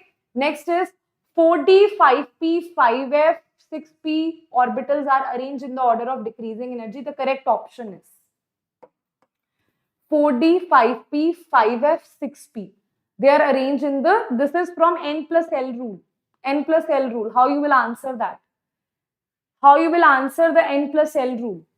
You know, before they were asking more questions of Bohr orbital. Now the trend is switching towards quantum numbers. That's why I taught you both the cases. Right? They can ask you most probably quantum numbers, but Bohr model also they can ask you maybe one question on Bohr model, 2 on quantum number. This they can variate. Right? So here it is. The answer will be, here it is 6 plus P is 1. This is 7. This is 5 plus 3. That is 5, 6, 7, 8. This is 5 plus 1. That is 6. This is 4 plus 2. That is 6. Okay. So maximum will be for 6P then 5F. right? So this is eliminated, this is eliminated. Now out of these two, more is the value of N, more is the value of energy. So answer is A is the correct answer. Wait a minute. Acha, this is, I think I'm too much hurry. This is 8 na, so this is going to be maximum. So 5F, then you have 6P, 6P. So this is eliminated, this is eliminated. Out of this, these two have same value of N plus N. So more is the value of N, more will be the number. So here, more is the value of N, that is 5. So answer will be D is the correct answer. Okay? Chalo. Next, acha, this we have done. So basically, we have done how many? We have done around how many slides? We have done 121 slides, right? Rest of the things we will do in tomorrow's lecture, where I am going to pick up some important topics of physical chemistry, basically from thermodynamics, electrochemistry, chemical kinetics, all of them I'll pick the most important topic from these chapters, right? And chapters also I am picking which are important, right? I am not picking all the chapters here. Then we will do organic chemistry, right? Organic chemistry, the important topics, the important reactions of organic chemistry we are going to do. Okay? Okay. Understood? Okay. Okay then students, by equilibrium also I will take up. Don't worry. Okay, chalo. Okay then, bye bye. See you all in the tomorrow's class. But before that, for those students who want to excel in NEET by enrolling to a batch, so our batch has already started from 17th, right, where the classes are going on, and the classes are from 10 a.m. to 1:30, then 6:30 to 10 p.m. In between, you will have time for practice that we will provide you. We will provide you DPPs, quizzes, we will provide you the books also, previous year question books. In the class, basically what we are doing here, in the class, we are giving you, wait a minute, in the class, wait a minute, in the class, we'll provide you live doubt solving, quizzes, previous year question discussions, then assignments, teacher notes, and also books will be provided to you, right?